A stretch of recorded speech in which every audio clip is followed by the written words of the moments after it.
Good evening, ladies and gentlemen. At this time, I'll call into order the open session meeting of the Arlington Independent School District Board of Trustees on June 27th, beginning at 7:17 p.m. I want to thank everyone for coming out with us this evening.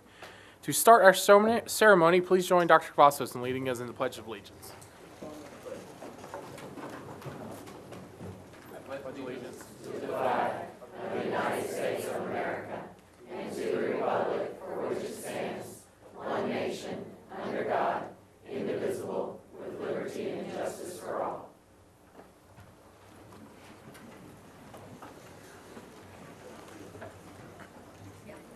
And now, if you would, please join me in a moment of silence.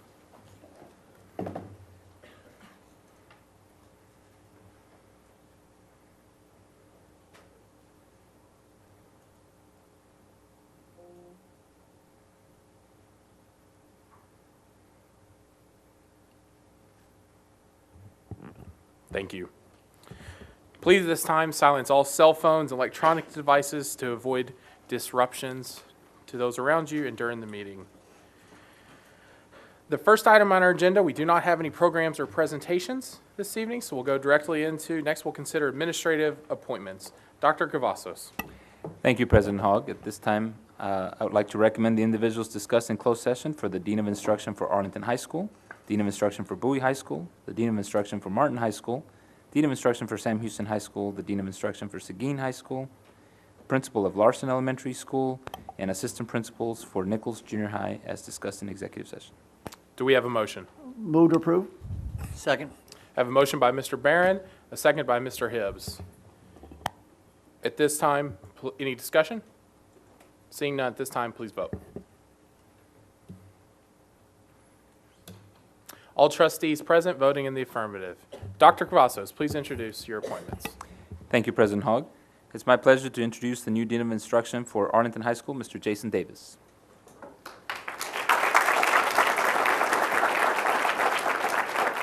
Jason attended the University of Texas at Arlington and received his bachelor's degree, Lamar University to receive his master's degree, most recently an assistant principal at Arlington High School. He's been a chemistry teacher at Arlington High, and a chemistry teacher at Crowley, and has worked in Grapevine and Fort Worth. Jason, congratulations. Anything you'd like to say? Anyone you'd like to introduce? Yes, sir. President Hogg, Dr. Cavazos, members of the board, I'd like to thank you personally for this wonderful opportunity for the Dean of Instruction of Arlington High School. I'd also like to thank the interview committee, Ms. Young and Ms. Wilmis Sonato. I also need to thank the dean of our household, my wife, Monica, for her support through this process. I feel that the dean position has a unique opportunity to improve instruction at Arlington High School. I hope to build on that long tradition that Arlington High has, and that's why we say at Arlington High, first here, best here. Thank you again.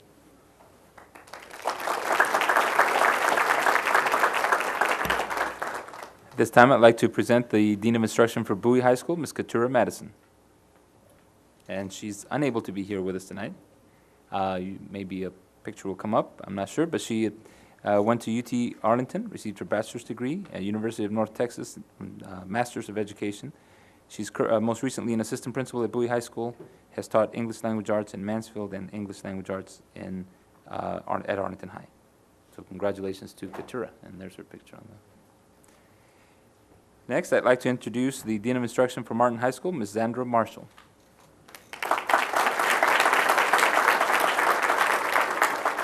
Zandra attended the University of Wisconsin and obtained her bachelor's degree, Grand Canyon University to obtain her master's. She's most recently the campus instructional coach at Seguin High School and has taught Algebra 1 and Algebra 2 in Mansfield, has taught Algebra at Bowie High School, has taught Algebra in Crowley, and has worked at a Metro Charter Academy and in Milwaukee. So Zandra, congratulations. Anything you'd like to say? Anyone you'd like to introduce? Well, first, I just want to thank God, because without him, I can do nothing. I do want to thank President Hogg and the Board of Trustees for entrusting me with this position and being able to serve Martin High School and the students and teachers and staff of Martin High School. I do want to take a moment to just thank those who are here with me. First, my husband, Harold, who has been my #1 fan. I just want to thank him for coming along with me, as well as my best friend, Cheryl, who is also here with me on this evening. I do want to thank a couple of other people who have really been a great part of my success. One would be Mr. Michael Hill, who has been like a mentor to me, and he has been absolutely amazing. I've learned so much from him. Dr. Charlotte Ford, who's also been a mentor to me. And I just want to thank you again for this opportunity. I cannot wait for the impact that I plan to make with Martin High School, and we're going to grow. We're going to continue to be a school of excellence.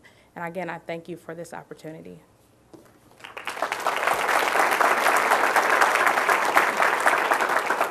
Next, I'd like to introduce the Dean of Instruction for Sam Houston High School, Ms. Katrina Simons.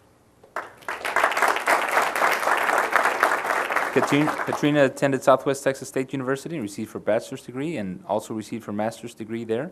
Most recently, an assistant principal at Sam Houston High School, has been an assistant principal in Cedar Hill, has been a teacher at Barnett, and has also been a teacher in Grand Prairie. Katrina, congratulations, and anything you'd like to say, anyone you'd like to introduce? Yes, thank you very much. President Hogg, Dr. Cavazos, as members of the board, just want to thank you for this opportunity. There are some people I'd like to thank, and one person I'd like to introduce. I want to introduce my husband, Michael Murphy. He's right back here. Just his unfathoming love and support for me. 3 people I want to thank. You mentioned, I want to thank Lynn Henley. She's the ex-principal from Barnett Junior High. She gave me my first opportunity in Arlington to join this family that I have dedicated most of my career to. So I'd like to thank her. I also like to thank Beverly McReynolds. She's currently the principal at Venture High School. In 2005, she gave me the opportunity to come to Sam Houston. She saw something in me that somebody else didn't, and she dedicated herself to the students and staff at Sam Houston High School. And I learned so much from her, and she is fabulous. And the last person I'd like to thank is Fernando Benavides. I hope he's here. I want to thank him for trusting and giving me this opportunity to transition from an assistant principal to a dean of instruction. I am inspired and guided by his leadership of continuous growth and improvement for myself and for others. And I want to make him proud.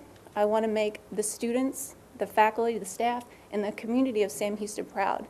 And I just appreciate the opportunity for you to allow me to continue to serve Sam Houston High School and Arlington. Thank you.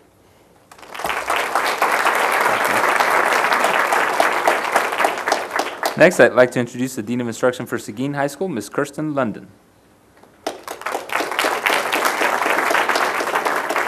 Kirsten obtained her bachelor's degree from the University of Texas at Arlington, and that's where she obtained her master's degree.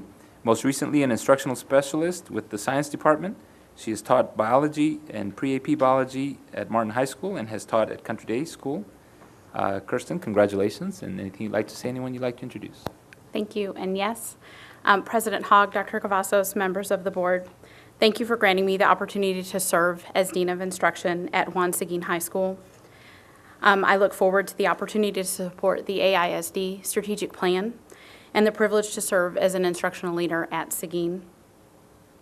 I'd like to thank Mr. Nix for giving me this opportunity, and I'd also like to thank the members of the interview committee for their time and commitment in searching for the Dean of Instruction. I'd like to say thank you to 2 people who have served as mentors to me in the district, Renee Pope, the coordinator of the science department, and Kelly Hastings, the principal of Young Junior High. Both Renee and Kelly saw something in me and have built capacity in me to become an instructional leader. I'd like to say thank you to Michelle Dovda, Kristen Session-Brown, and Anna Baggett, and the instructional specialists in the science office for their ongoing support. Finally, and certainly not least, I'd like to say thank you to my family who is here tonight. There's a large entourage, so I'm not going to introduce everyone. And to the faculty, staff, and administrators at Seguin High School, I am so excited and looking forward to collaborating and working with you to continue on the path to becoming a premier school in this district. Thank you. Thank you, Kristen. And if you notice, the high school principals who are able to be here are quite happy that they're getting deans of instruction. So Thanks to them, too, for their efforts. Next, I'd like to introduce the principal of Larson Elementary School, Ms. Terry Conley.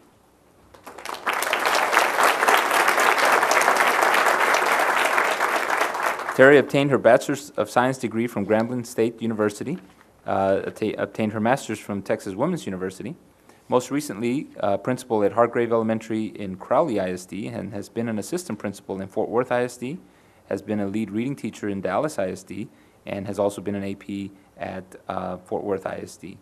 Terry, congratulations. Anything you'd like to say, anyone you'd like to introduce? Yes. To President Hogg, Dr. Cavazos, and members of the board, I would like to first thank you for this opportunity to serve in Arlington ISD and as the principal of Larson Elementary. I look forward to collaborating with the I am excited, and humbled by the opportunity to be a part of the Larson Legacy of Excellence.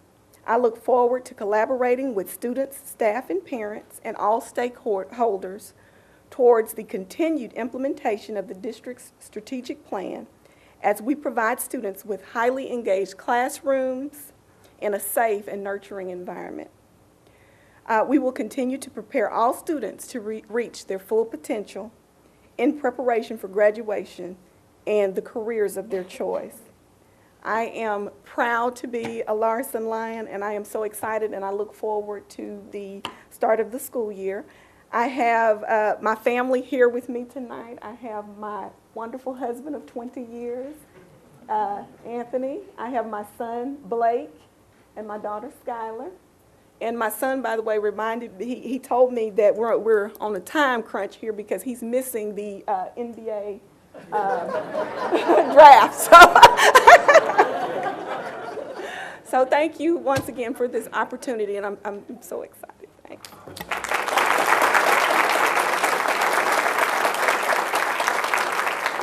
Next, I'd like to introduce the assistant principal for Nichols Junior High School, Mr. Carlin Thomas.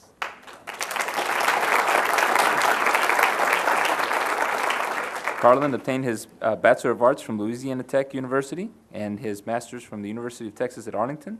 Most recently, a resource math teacher at Owsley Junior High School, special ed past teacher at Owsley Junior High School, and has worked in Mansfield ISD and Louisiana as well. Carlin, congratulations, and anything you'd like to say, anyone you'd like to introduce? Thank you, and yes, President Hogg, Dr. Cavazos, and the entire Board of Trustees. Just want to thank you guys for the opportunity to make a change in the educational process, to be a part of the educational process. Also, I want to thank my wife, who's been a support of mine since 1997. I appreciate that. Also to Laura Thurston and the entire administration staff over there for the opportunities, the experiences that I was able to receive during my internship. I really appreciate those experiences, those opportunities. Also to Mrs. Harcrow and the entire Nichols staff, as far as entrusting me in coming in and making a difference at Nichols, and I can't wait. I'm excited, I'm nervous, I'm anxious, it's all over, so my emotions are everywhere. So thank you guys once again, and I appreciate the opportunity. Thank you.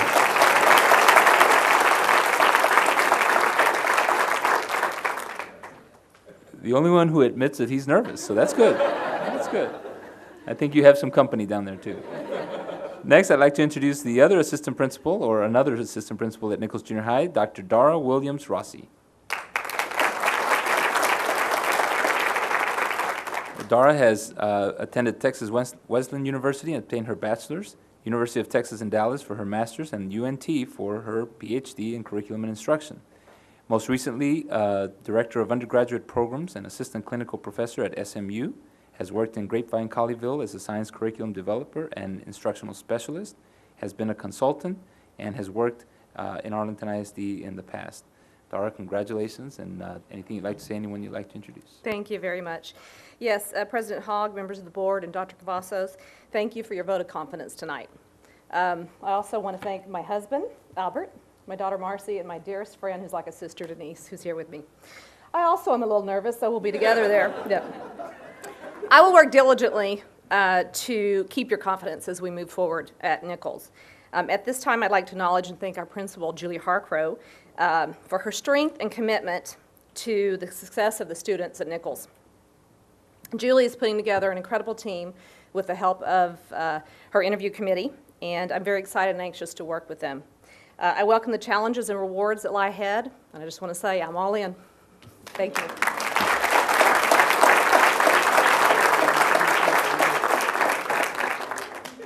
At this time, I'd like to also make some personnel introductions that don't necessarily require board approval, but that have received their appointments, and so I'd like for them to be introduced and have an opportunity to visit with the board as well. So I'd like to introduce the Director of Elementary Personnel, Ms. Violet Maxwell.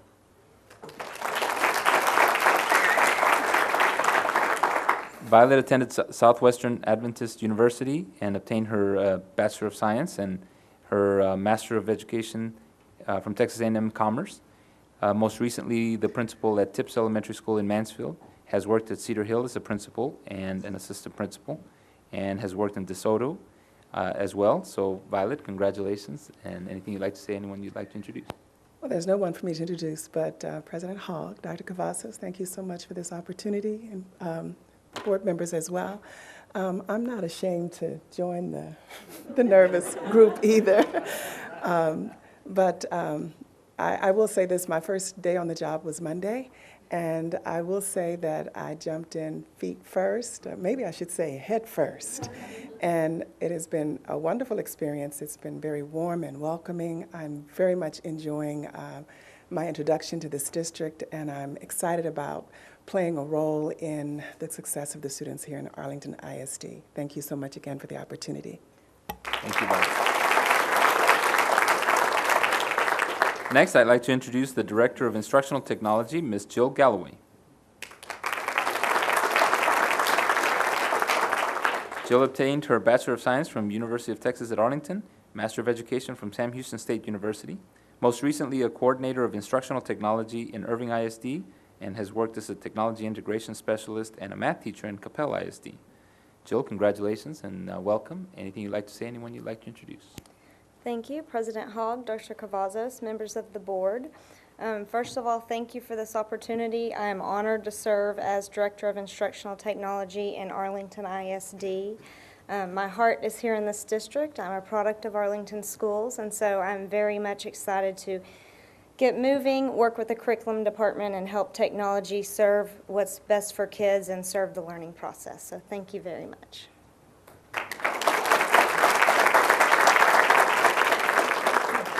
I would like to take this opportunity to thank everyone that has been involved in the interview committees. That's a large amount of time that people have dedicated to interviewing and selecting staff, so thanks to all of those who have served in that capacity. Thank you, Dr. Cavazos. Congratulations to all the appointees tonight. As is our custom, we ask you to please follow Mr. Hill to the lobby for a receiving line so that we can welcome you. If you would, please let the board go first. We'd appreciate that. We will take a brief break, coming back approximately between 10 and 15 minutes at 7:45 or 7:50. Thank you.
This is a routine part of the school board's agenda for regularly scheduled meetings. This segment of the meeting provides citizens with an opportunity to share their views with the trustees on items that are on the agenda tonight.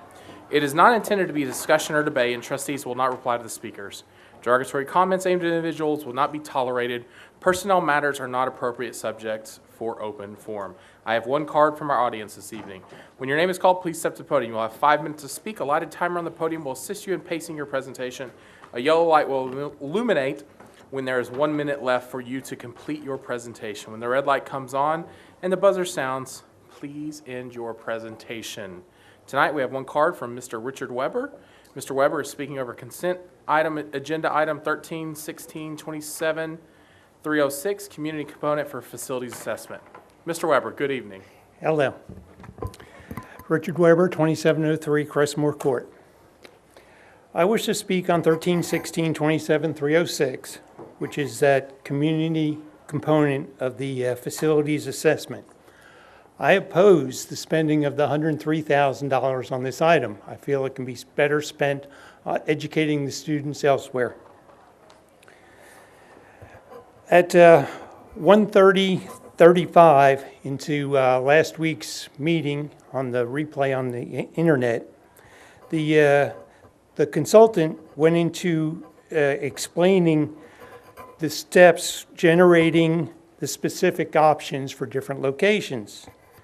He was going to take the facts, the data, and then he was also going to take this component, the community feedback dialogue, the steering committee work, and also the executive committee. I feel the facts in this case are very important, and they describe what needs to be done and doesn't need to be done on the facilities.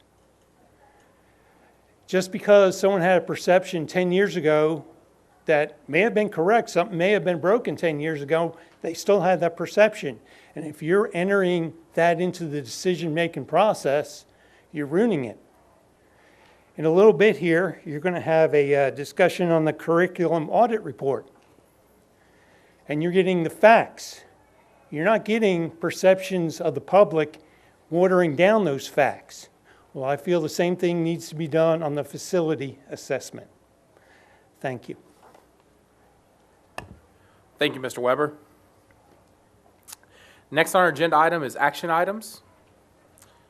First action we have tonight is consider resolution regarding 925 Preakness, all of Lot 1, Block 1 of the Stewart Edition, in addition to the City of Grand Prairie, Texas, authorizing condemnation of property. At this time, I would welcome a motion or discussion from the board.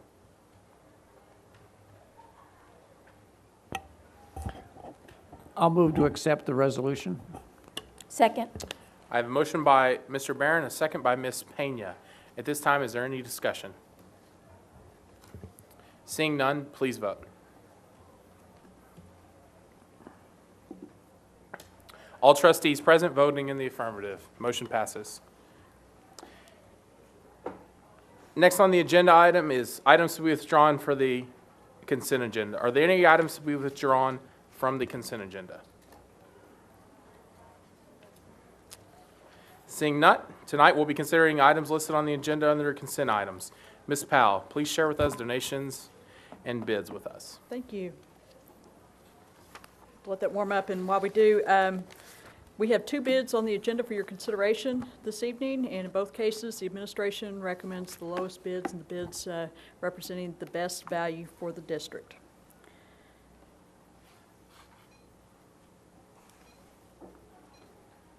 Go.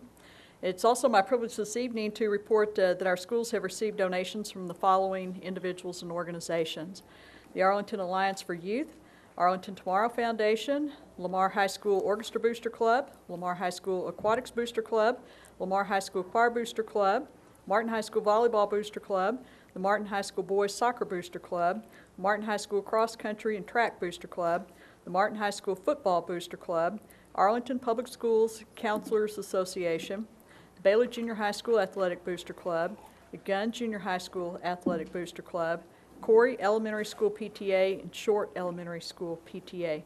The donations presented for your consideration this evening total $58,495.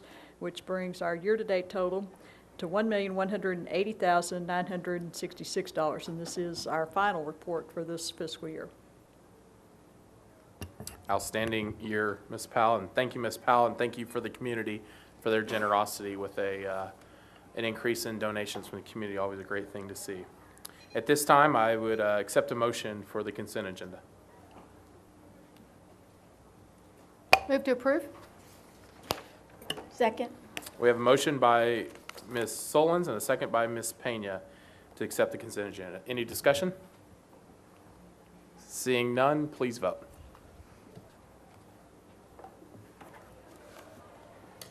All trustees present voting in the affirmative, motion passes. Now we move on to our discussion items. First on the agenda is discussion item A, preliminary accountability testing results. Dr. Cavazos. Thank you, President Hogg. At this time, we'd like to present some information regarding the new accountability system and our preliminary view of the system and our results. Dr. Carter is here to present that information. Dr. Carter. Thank you. President Hogg, members of the board, and Dr. Cavazos. Most of this presentation is going to be really the review on the accountability system. It's pretty complex, but we're going to try to break it down to just bare essentials.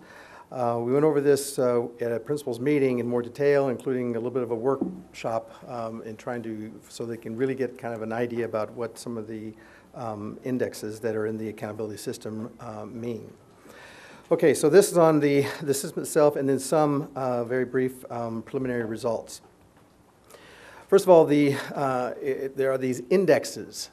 And what goes into these indexes? Of course, you have the first three bulleted areas of the STAR groups of the English 3 through 8 English, 3-5 Spanish, and of course the high school end of course assessments, including the retests. You also have the school graduation rates, the grade 11 tax performance. Notice that from the previous year, grade 10 is not used for any kind of comparison purposes. And the minimum size for the most part is that there has to be at least 25 test results. Every now and then, in one case you'll see it has to be a number of students, but overall it's test results. The assessment itself, as far as performance, is a level 2 performance. Sometimes you'll hear of these various levels and phase in 1, phase in 2. Everything is pretty confusing, but just in terms of our passing right now, it's level 2 performance, phase 1. Progress toward the level 2 standard is also something that is looked at besides just absolute performance. The assessment indicators combine performance across grades and also for each subject area. That's pretty much the same as it was in the past with tax. Indicators are based on information that is disaggregated by race, ethnicity, socioeconomic status, and also ELL and the special education. In the new accountability system, the rating covers a large number of measures without being determined by any single measure. You might recall that in the past, the accountability, it could be just one measure that could just do it to you as far as giving the designation to a campus as academically unacceptable, or the difference between getting exemplary or getting recognized instead of exemplary, or even acceptable instead of exemplary. So that is removed as far as coming out with the final for the accountability rating. The performance index framework. What is a performance index? First of all, as defined by the TEA.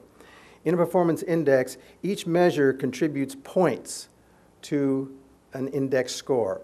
A measure might be third grade math. And sometimes even with the individual accountability groups, that's a particular measure. How does it get incorporated? How is it weighted into this overall? So that's how it goes into compiling a performance index. Districts and campuses are required to meet one target, the total index score. Now this is for each index. There's also an overall, but I'll go into exactly what has to happen regarding that. In a performance index, the rating reflects overall performance for the campus or the district rather than the weakest performance of one student group, subject area. That you will not see at all in this accountability system. Multiple indexes are used in the framework to ensure accountability for every student. So at least, no matter where you might be placed as far as an accountability group, you're going to be accounted for somewhere in one of the indexes. For 2013 and beyond, before the First World War, my history's back, okay. Before 2013 and beyond, a framework of 4 performance indexes will include a broad set of measures that provide a comprehensive evaluation of the entire campus or of the entire district. This is the overall framework. You see it's just all tied together. The student achievement is Index 1, student progress for Index 2, closing performance gaps for Index 3, and post-secondary readiness for Index 4. The Commissioner has come up with final decisions about accountability ratings, the criteria and the targets. For this year, 2013, rating labels will be either met standard or improvement required. The met alternative standard is for those alternative campuses like newcomers and venture. The 2013 is a transition year. The criteria and the targets, they stand alone because the performance index framework cannot be fully implemented in 2013. What that is referring to is in 2014, they will start adding into there the advanced levels. Okay, so right now, and we can't get that, it's not to be applied for 2013. So it is a transition year. So this is really the simplest approach. Once we get used to this, then there's going to be a little bit more complexity for next year. Continuing with the final decisions of the Commissioner, to receive a MET standard rating, all campuses and districts must meet the following accountability targets on all indexes for which they have performance data. And there's the chart that indicates for Index 1, for the non-AEA, that is for most of the regular campuses and district, you have to get a target of 50. With Index 2, and I'll explain this when we get to Index 2, there has to be this 5th percentile target, and that's complicated. Index 3, it's a 55. And with Index 4, post-secondary readiness, it's 75. And we'll go into each one of those. Here's one of the things that's going to be very important to remember. For instance, with all 4 of these indexes, MET standard, you get an overall rating, MET standard. If there's any kind of a change in any one of them to improvement required, the overall rating then is improvement required. Okay? So it's an all or nothing in terms of all the indexes. Index 1, student achievement, this is the overall one. This is the one that really gives you the broad brush of what's the overall performance of the campus or the district. It does, like I said, gives you the overview of the student performance. It's all students only, no subgroups. It's combined over all subject areas. It includes ELL students who have been in the U.S. for more than 3 years. And the performance standard is right now, like I said before, the phase-in 1, level 2. Now again, what this is, it's a passing rate. All tests passed. Not all tests taken and passed all of those for any one student. It's just all the tests that were passed, and the denominator just being all the tests, period, that were out there. So that's what the Index 1 is. Index 2 is a student progress, and this is the great unknown. It focuses on actual student growth independent of overall performance. So no matter where you are on the overall scores that you might have, and for each of the race and ethnicity student groups and ELL and special education, it is looking at some kind of a growth. It's by subject area for both math and reading, and only for writing for ELA 2, because that's where you have contiguous years. It has to be successive years in order to have the growth. The credit is based on weighted performance. 1 point credit is given for each percentage of students that meet the growth standard. 2 points credit given for percentage of students that exceed the growth standard. problem is the growth measure. The growth measure is based on a change score that is the difference between the student's current year score and the prior year score. We don't know if that is going to be a regression approach, vertical scale approach. TEA is pretty tight-lipped about exactly what it's going to be. We will know what the standard will be mid-July. They give us the overall accountability file mid-July, and in there we'll actually see what those growth measures are. The growth standard, the students are assigned to 1 to 3 growth categories based on change in the scale score in relation to growth expectations. They either did not meet it, they met it, or they exceeded it. The student groups, all students, basically all the possible groups could be in there. Minimum size, though, is you have to be equal to or greater than 25 students taking the test. Now, going back to that chart of the 5th percentile, what TEA has said is they're going to have the whole distribution of all the campuses on any of these tests, and for what the growth would be. And then the bottom 5%, wherever that 5th percentile is, that's going to be the standard for growth. What they haven't said is what's going to be the standard for exceeding the growth. Because obviously if you're at 6th percentile, you've exceeded it, but not to the standard of what they're talking about with exceeding. So that's just is called stay tuned, and come July 15th, we'll probably have what those standards are. Index 3. Index 3, closing performance gaps, I'll say right up front, it's probably a misnomer because technically speaking, you can meet the target successive years, but actually the gap could actually widen because you did so much better before, and then the next year you still meet the target, but you've actually expanded the gap. So it's the attempt to close the gap, and over a period of time, given the way the focus is on here, over time there should be a closing of the performance gaps. What is it? What it does, it emphasizes the advanced academic achievement, okay? And again, this year, we don't look at it because we can't use the advanced academic side on the scales yet. But it's only for the economically disadvantaged students, and that's for all campuses and the district. And then the 2 lowest previously performing accountability groups, race and ethnicity.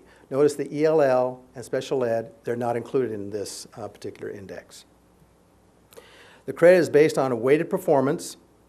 Again, phase 1, level 2 satisfactory performance, 1 point for each % of students at the phase in level 2 passing standard. Next year, it'll be this additional one of level 3 advanced and given 2 points each for those. The star-weighted performance rate calculation must be modified for 2013 because, again, the advanced performance cannot be included yet until 2014. Further, with the closing performance gaps, it's by subject area, first of all, during the computation. The student groups, economically disadvantaged and the lowest performing, like I said again, from previous year. But here's what's interesting about this. In identifying the lowest performing group, what they do basically is use the previous year's index 1, the overall all students, but then now all the groups. All the tests together combined. And then whichever ones meet the minimum of the 25 tests now, not just students, but tests, then that is a qualified group to look at. Then you look at the lowest of those, okay? So then you apply that to this, that identifies who you're going to look at, and then you start looking at, okay, now these are the ones. Now, if I've got 3 of them, then I have to have 2 in addition to the economically disadvantaged. If I only have 2, then I can have only 1. Yes, it's sort of like the phase of the moon when Jupiter is aligned with Mars type of thing, and it just sort of, you just have to remember, well, I have to remember in order to report to you what all these things are, because this just helps you understand just how complex this will be and how complex if we really try to have things gearing towards the game of trying to win something through the accountability system, playing that game is going to be particularly complicated. Fundamental is good instruction. For 2013, ELL students are not included in the calculation at all. So this year, they're not included in this index at all. Minimum size subgroup. Now the subgroup has to be a minimum of 25 in each subject this year. Remember, in identifying them, it was all tests. But then, when you're actually doing the computation for this year, it's looking at those two groups. Now, do they meet the minimum this year? Okay? It's a programming nightmare. And it took us several weeks, actually, to fine-tune, and we still have to vet that when the state accountability system is actually finished, and we really check on it that we actually did this absolutely right. Index 4. Much easier, post-secondary readiness. Again, this is emphasizing the importance for students to receive a high school diploma that provides them with the foundation necessary for success in college, the workforce, job training programs, or military, etc. Role of elementary and middle schools is also in preparing them for high school. Middle schools and, junior highs and elementary are not included this year here because they don't, again, the only way they contribute to this is that percent on advanced. And since advanced is not being used this year, that's why they're not going to be part of this. So only high schools will have the Index 4 result. Just the graduation score, combined performance across graduation, grade, and this could be either one of two.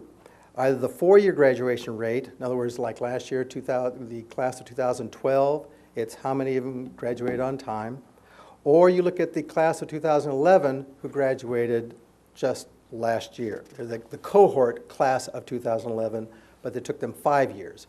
You look at either one of those, and whichever one of those gives you the best outcome, that's the one that's used. Now, you would tend to think that 5 years, of course, that's going to be better. Not necessarily. It's a different cohort, different group of kids that they're looking at. So, and we've had already seen some of that already, that there's some where the 5-year is actually better than the 4, but most of the time it's the 4-year. Also, though, included in this calculation is the percent of the graduates that are in the higher programs, diploma programs. Okay? There are some system safeguards. I don't want you to get bug-eyed about all this. It's just knowing that there are certain standards that if you don't meet those standards in these safeguards, then the district or the campus has to address it in their improvement plan. Okay? It's not part of the accountability system itself as far as the ratings, but it has to be addressed in their improvement plan. There are distinction designations that can go with the rating. You have 22 indicators possible, and they are dealing with the mainly about the advanced level for everyone, but also with high school, the SAT, and AP/IB participation and performance. And what they do, in particular, there's 4 steps to determine. Step 1 is there's a comparison group. All campuses will have their comparison group of campuses that are most like them. It's looking at whether or not they're in the top quartile. And then it's being in the top quartile for each one of those subject tests, then what percent of them were they in the top quartile? Okay. The state has not indicated a standard yet as to how many or what percent you have to be in order to get that particular designation for distinction. But it is one thing that they'll say that here's like Met standard, plus there's the distinction in mathematics. Okay, so that is just a little bit of an addition to what they had previously mentioned. Now for the district, preliminary ratings. For Index 1, student achievement, our calculations come up, first of all, the target is 50. The district looks like we'll get 74. That's Met standard. With Index 2, student progress, little quiz here, question mark, we don't know. We don't know the standards yet, so we can't do any calculation. Index 3, closing performance gaps. The target is 55. The district looks like we'll get about, I won't say about, we should get exactly 71. That's met standard. With Index 4, post-secondary readiness, the target is 75. Looks like for the district we have 80, and that's met standard. So so far we're in good stead regarding the particular ratings for the indexes. Also important, that I felt was important, is because it's the continuing story of, we had this information from the 2011 with 5 campuses that were academically unacceptable, rated by TEA. And so it's, how did they do? And I'm glad to say that all of them look like they met the standard, at least for indexes 1, 3, and 4. I would venture to say that Index 2, you almost have to work hard to get improvement required with Index 2. Remember that standard being at the 5th percentile, the very bottom? It's not likely. It's very unlikely that this would turn around. So I'm predicting that all the schools that were rated AU in 2011 will get the rating of Met Standard. Important dates. Like I said, we had the mid-July, the growth standards for Index 2 will be made available. August 1st, we received the preview tables from TEA. August 2nd, we will apply the accountability results information to the CIP. We have an all-day work session with the principals in working on their campus improvement plans. So that'll be contributing a lot of information for them to do that.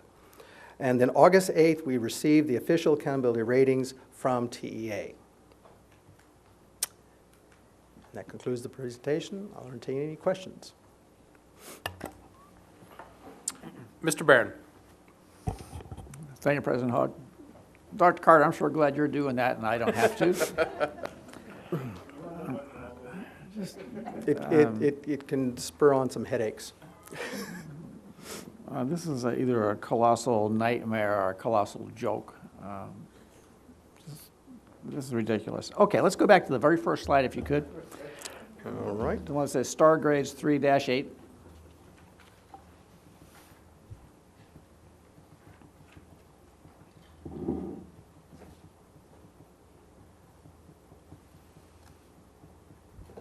Which slide was that, Mr. The Barron? very first one. Oh, the very first one. Yeah. Well, all right, the second one. After the title slide. Animation is... There you go. Is that 3 through 8 or 3 and 8? And same for the 3 and 5? Oh, 3 through 8. Okay. Yes, and 3 But through 5. now, Spanish means students who took the Spanish language test? Yes. And there's no test after grade 5? Or They have to take English. I mean, if they've been in more than 3 years, then they'll have to take English. okay, so all the tests after grade 5 are in English only? Yes. Okay. What if they entered in 6th grade? I heard an echo over here. If they've been in the U.S. for more than 3 years, they're going to have to take English. But if they just walk in the door at grade 6, then If they've been They in the don't. U.S. for 3 years, in the educational system for 3 years. but if they haven't, then they don't test, is that correct? They don't test. For 3 years? Yeah. Okay. They test, but it's probably the L, the star L, Okay. the language accommodation. All right, then go forward 2 slides. Linguistic. 2 slides forward.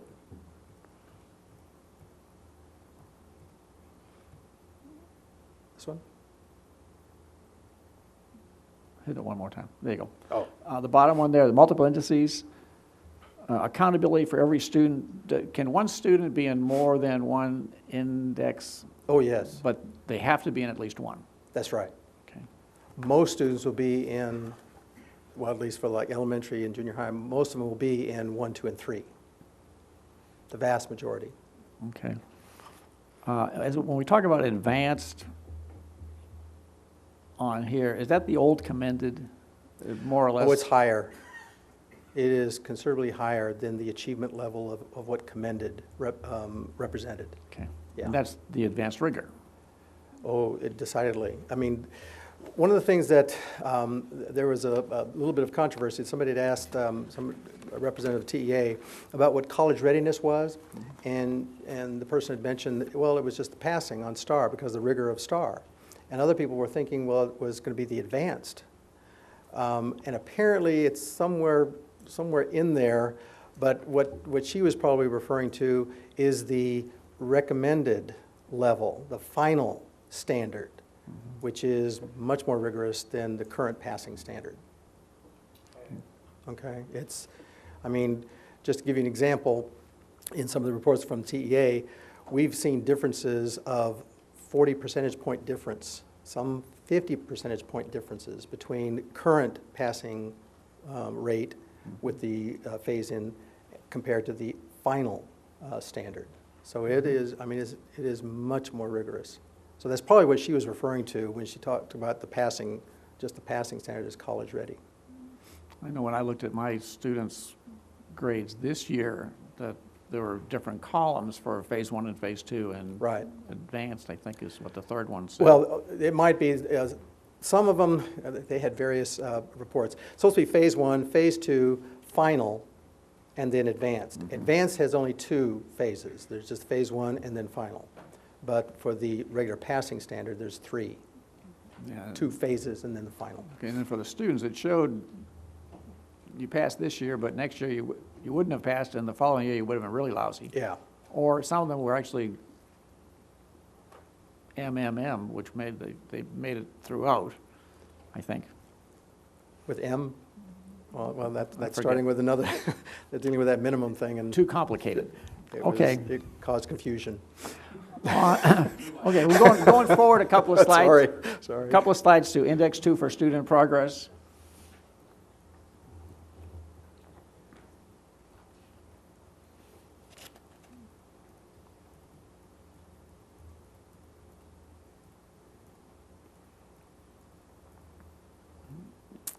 Yeah, this one here.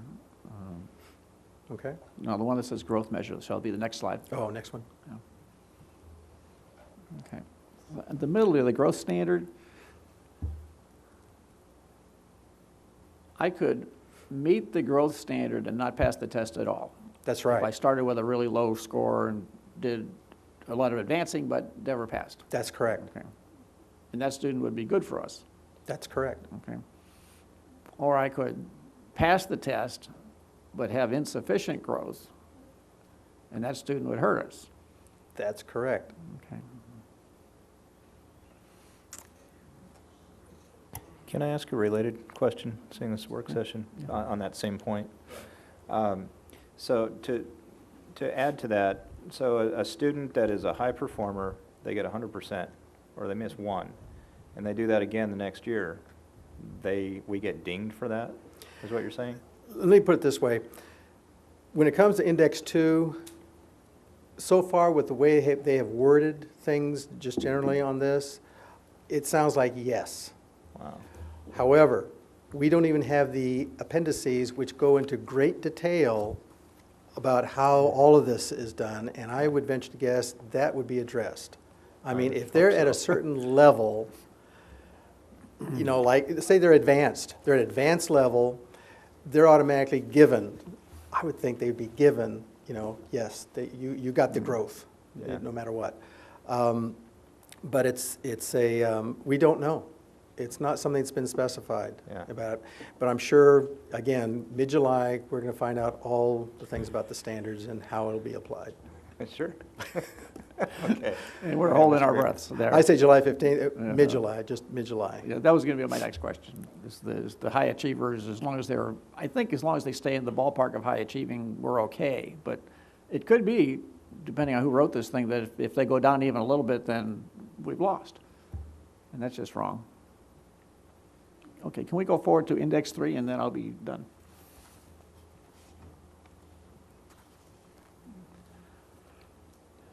This slide? Yeah.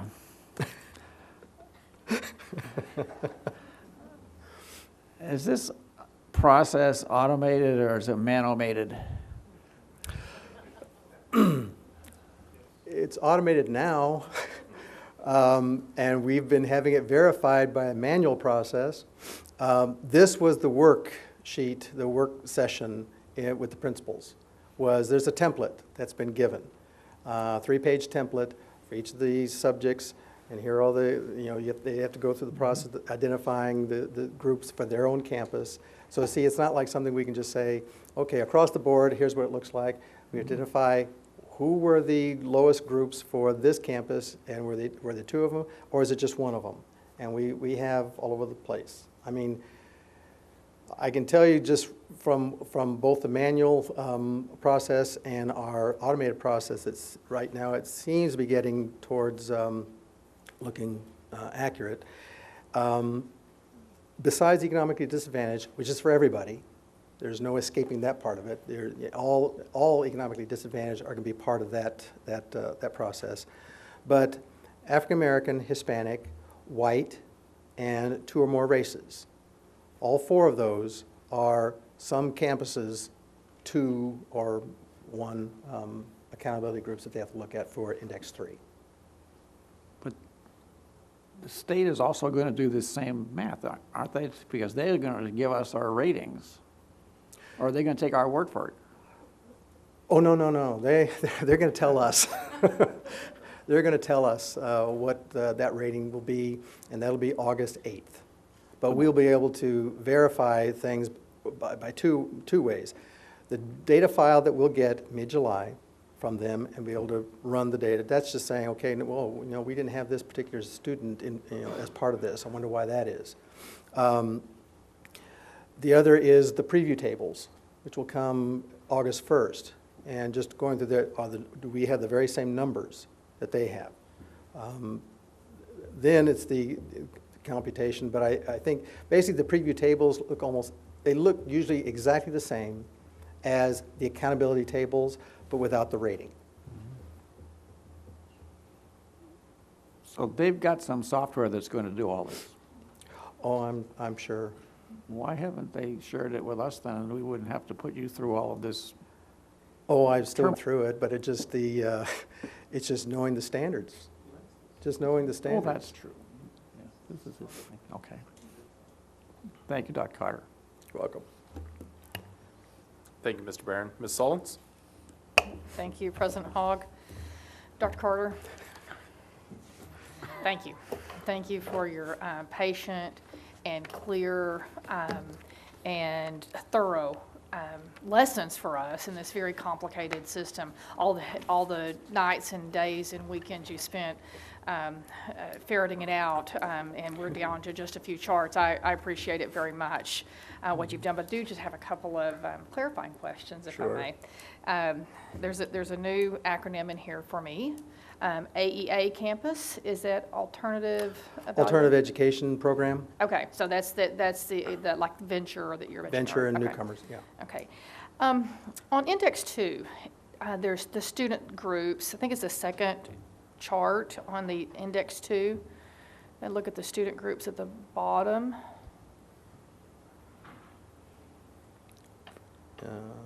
Index 2? Yeah.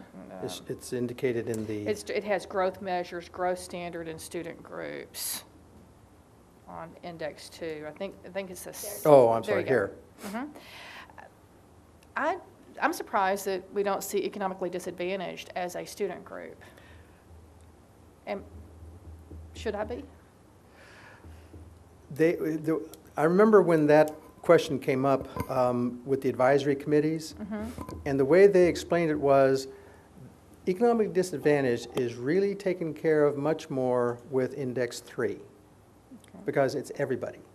There's no iffy, anything about it. Even if you have less than 25, then they introduced this other thing. I didn't get any of that about small numbers, but you're going to be rated based on the performance of economically disadvantaged. With these, it's subject to the criteria, or the criterion for the 25 minimum, and they just felt that that's not the part where we want to see the growth because every student is going to be somewhere in there. They almost said they wanted to put someplace up for economically disadvantaged.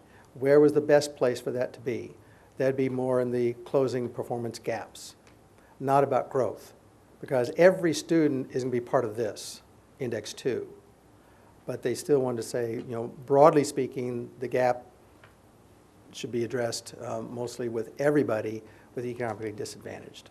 Seems like it'd be an indicator of that closing gaps if we see economically disadvantaged student groups exceeding growth expectations. It'd be an indicator that the gap would be narrowing. So, but is what it is. I'm not going. I certainly don't want to ask for another measure. And this might be one of those things, Ms. Sullins, that the appendix, the details of Index 2 all at once, bingo, there's economically disadvantaged. That's added in there. But so far, with all the things that we have read, in fact, this slide right here comes directly from TEA. Okay. Okay, so good deal. we'll see. One other question, please. The distinction designations, what school year will those start? It's supposed to be starting next year because the advanced levels, it is supposed to start next year. But again, let's see, I'm trying to go in there enough. All I can say is that because it deals with the achievement level that, here we go. See what it says, star level 3 advanced, but earlier we saw that advanced is not being applied in 2013.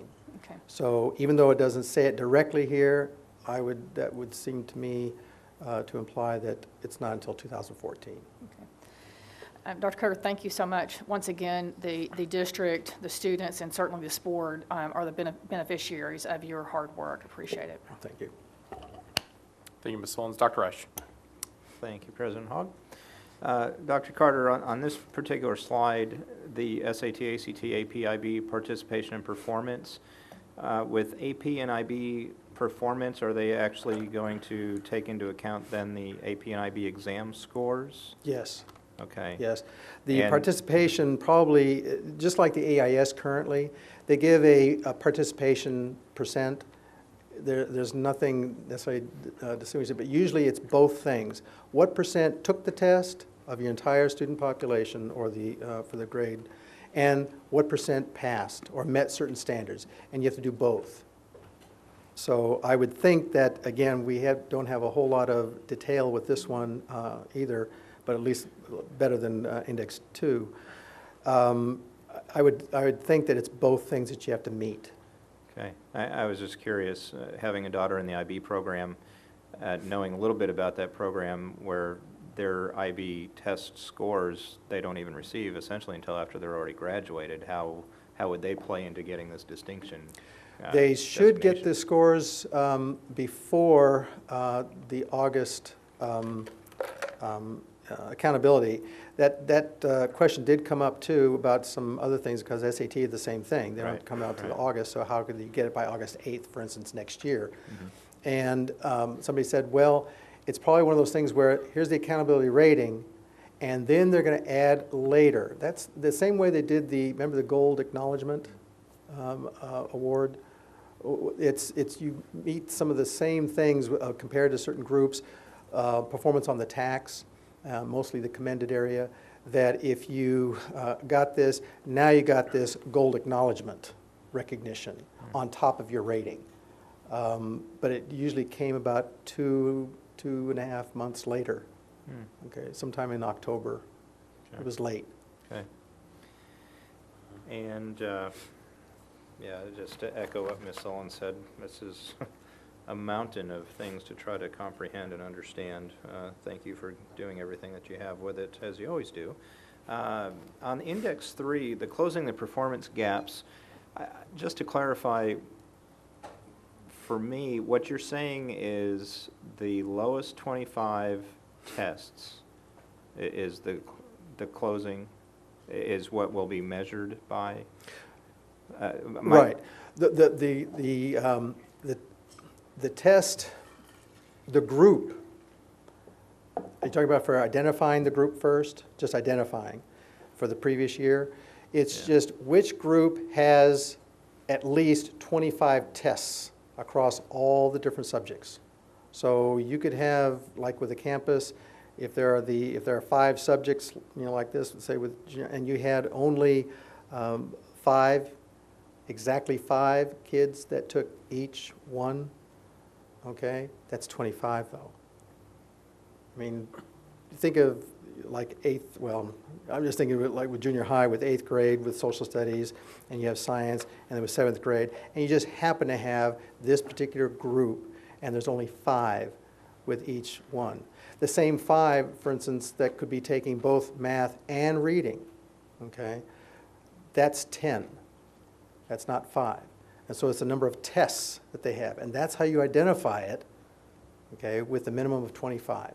Okay, and that is on lowest performing, and I guess my Then you go to lowest performing. You look at all of them that meet that minimum requirement. Now, which 2 are your lowest of all those that meet that minimum? Which 2 are the lowest, and those are the ones you're going to identify. So we're going to be judged on the lowest of low performers on how we're closing that achievement gap and not giving any consideration for all the other work that's being done by all those other kids, essentially. That's why they're calling it closing performance gaps. I think it's more like addressing performance gaps, because it is, you would think that, okay, the lowest performing that has that number, and 25 is it's a pretty low and unstable statistic as far as what you get with just 25.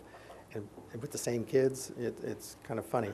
But to address that is probably, one can make a good case about, you should be addressing, some of that. And by not addressing it, you could do damage with index 3, which then would give you an overall. So in some ways, but don't forget, economic disadvantage is also in there. Right. So you have all 3 of these for every single subject area. And in that case, for instance, with the 28, that's why some identified 2. There's, I think, at least 2 campuses. They identified 2 with that.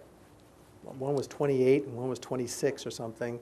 But when they looked at 2013, one of those groups dropped off because they didn't have the minimum for this year, in that subject. Mm-hmm. So it just sort of dropped off. And so it could easily be where you have none, but everybody will have economically disadvantaged. Gotcha. And the last question that I have, in thinking about this last legislative session in HB 5 and the lengthy rules process that's going to go along with that, preliminarily, how does all of this tie in with what's been legislated with the campus accountability system A through F? Are these going to gel and mesh somehow? Or are they going to be two different systems? It doesn't mesh this year, and that's all we should be worried about right now. Just this year, get a handle on it, and then because it will get more complicated later. Might have to change it all again. Yeah. Wow. Yeah. All right. Thank you for your hard work. Appreciate it. Thank you, Dr. Reich. Dr. Carter, thank you so much. I have a feeling we're going to have more discussions about this in the future, and maybe by the time they're ready to change it, we'll figure it out. Something simpler, I hope. Yeah. Keep up. One more question. Mr. Pompa. Just briefly, thank you, President Hogg. Dr. Carter, are we going to get results from other school districts so that we can at least, since really this is almost a standalone metric for this year? I mean, I don't know that you can compare our performance this year to last year or the year before, and maybe address that, and if not, can we compare ourselves just to the state average on these scores, on the 80 and the whatever we got? Mr. Pompa, all I can say is that at some point we'll be able to do that. I am sure, though, that we won't be able to do it by August 8th, when we actually get ours. Then some things have to go online to TEA and then access that, like with the summer reports, the same type of thing. We had to wait a while even just for some things dealing with the state. And that comparison. So I don't know exactly what dates because we don't have any schedule from the state that says, expect to get this report by such and such, and access to other districts or the state. So you just sort of keep going on there till you see that, finally there's something up there that we can be looking at for comparison purposes. But I would say no later than the end of September.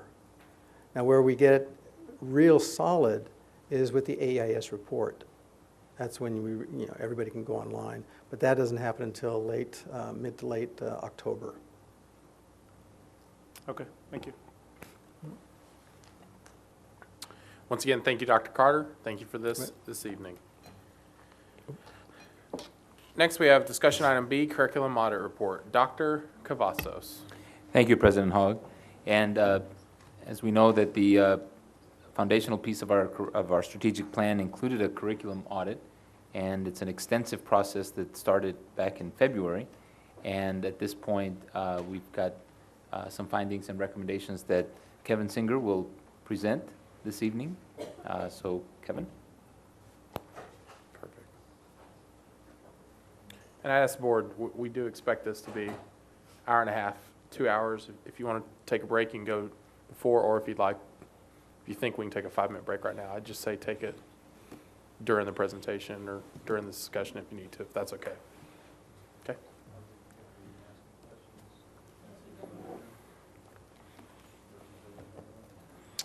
Yes, if you see an area where we want to stop and get a quick clarification on something, general questions, I'd say let's kind of hold them till the end of the presentation. If it relates directly to that slide and it doesn't veer off that slide or where it is, go right ahead. Is that fair to our presenter? You bet. You want to use this or you want to use the mouse? There might be some logical stopping points. Yeah, He might. and that's other. Dr. what's the last name? Singer. Dr. Singer, if there are some logical stopping points for questions, I would encourage you to say, Do you have some questions? have a sip of water or green tea. That means he's going to be up there for a while, so he's hydrating. And stop and please allow the board to ask some questions. Thank you, sir. Please go ahead. Okay. Thanks, Mr. President. It's good to be back. We were here, as Dr. Cavazos said, the last week of February, the first day of March. I got to speak with several of you at that time, and just have to tell you, we had a very good time being here. We, as an audit team, you had an extremely experienced audit team that was here.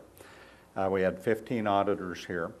Half the team were leads, and you didn't know that at the time, but they've led audits all around the country and have a lot of expertise in the area that they were working in. The documents, I've never seen a more complete set of documents than what you guys had.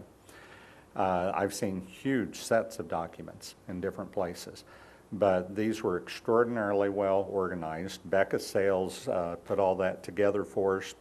The interviews, we interviewed probably, I forget, close to 400, maybe 500 people, and the interview sessions were all extremely well done. All of us commented about that. It was well organized for the auditors, but also it was well organized for the people that came in to interview with us. And that made it a lot easier to get through when you're trying to deal with everything that we were trying to deal with. We exited with a lot of good feelings about Arlington Independent School District. The standards and the data, I told you about the team already.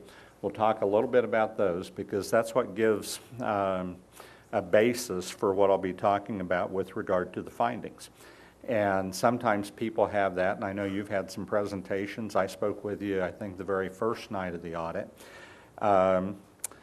But we'll talk a little bit about those. We'll talk about the conceptual model, and as you might recall, it is an exceptions report. It's not like an accreditation report that says, here's all the reasons that a district or a school should be accredited. We're strictly looking at the exceptions that differ from a very strict set of standards. that we use with any single district, any district, whether it's in the U.S. or overseas. The standards, they're updated from time to time by decisions of the board as research comes out and changes. But the auditors don't get to not use the standards. They use the same standards in any audit, and we'll talk about those. We'll look at a broad brush of the audit, and then we'll get into the specific findings and the recommendations. So that's what I plan on moving through on the presentation, if that's okay with you. Okay. I have to tell you, Dr. Cavazos was just excellent on site. We met several times throughout the audit to discuss things. He always checked in on us throughout the audit to make sure that we had what we needed and we're getting access to what we needed, and that helps a lot. I've had situations in which we were asked by the board to come in and the superintendent was gone the whole week. And sometimes maybe because that was purposeful. That wasn't our case this time. And I will also tell you that even though you might look at the audit and say, golly, you know, there's a lot of things in here, findings that we wish we didn't have. From my perspective, you've had one of the better audits that I've seen. There are things that you can do to improve. It's not an overhaul of the district by any means. It's fine-tuning of things. We look at them compared to very, very tight standards that I'd mentioned earlier. Things that I'd consider really bad in an audit. When the board and the superintendent are totally out of sync. When the district's totally out of control. When the superintendent, upon the arrival of the audit team, is in jail. I've dealt with every one of those.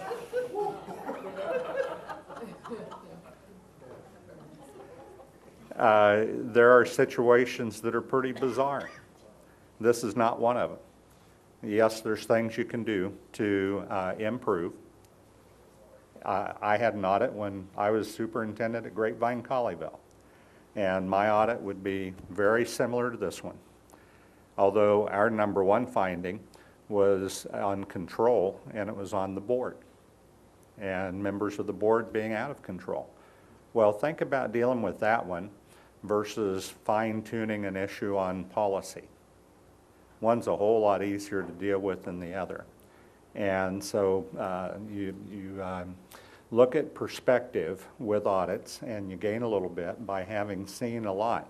You'll have some things you can do. Doug Otto used to say, he was superintendent over at Plano, that the first about 7 or 8 years of his superintendency, he used the audit to guide them along the way with what they were doing. And he said after we implemented those, the audit just kind of went away. We didn't really use it for anything beyond that, other than we used the principles that we learned from what we did. Those things continued, but we weren't working on the audit per se. There are some of your students at Dunn Elementary, and the board has done a really good job at setting up technology infused in instruction. And I used to teach kindergarten many years ago, and we didn't have iPads at a table like that. And I thought, boy, if this isn't, when I was in that room, and I think these are first graders, but I thought if this doesn't talk about the change that's happened in classrooms, and it really does meet the goal that the board set out for using technology in classrooms. Our recommendation is that you receive the report. You don't accept it. Accepting it means you take all those recommendations and say they're yours. You're not going to say, well, I would not advise you to accept all of those. You need to listen to your superintendent on that. So you receive the report, and then the board should ask Dr. Cavazos, what do you recommend we do with this? Because we're going to write a finding. We're going to tell you every reason why we came up with the finding we did. You might disagree with that. You can say, here's their reasoning, but here's why they were wrong. You won't not know why we got to the finding conclusion, because it's all listed there. So when you get the report, the superintendent then can advise the board. here's what we think is right, here's what we think's wrong, and here's why. Here's what we want to do first, and here's why. Here's a timeline, and present that back to the board. That is the time at which you could accept a report, because it's from your person, it's from your superintendent, not from us. Ours is just a receipt of the report. So the standards control, that talks about is the district in control of its resources. And you'd think all districts are.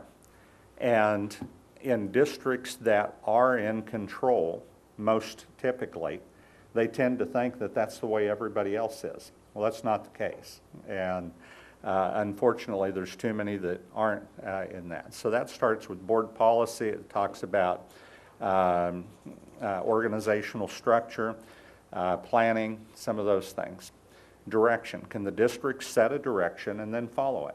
And that's where we really get in tightly to the curriculum piece that you think about for the curriculum audit. Connectivity and equity. If Finn English were here, he'd say that's the heart of the audit, the heart and soul of the audit. Finn is about as passionate on trying to provide equitable opportunity for all students as anyone I've ever met.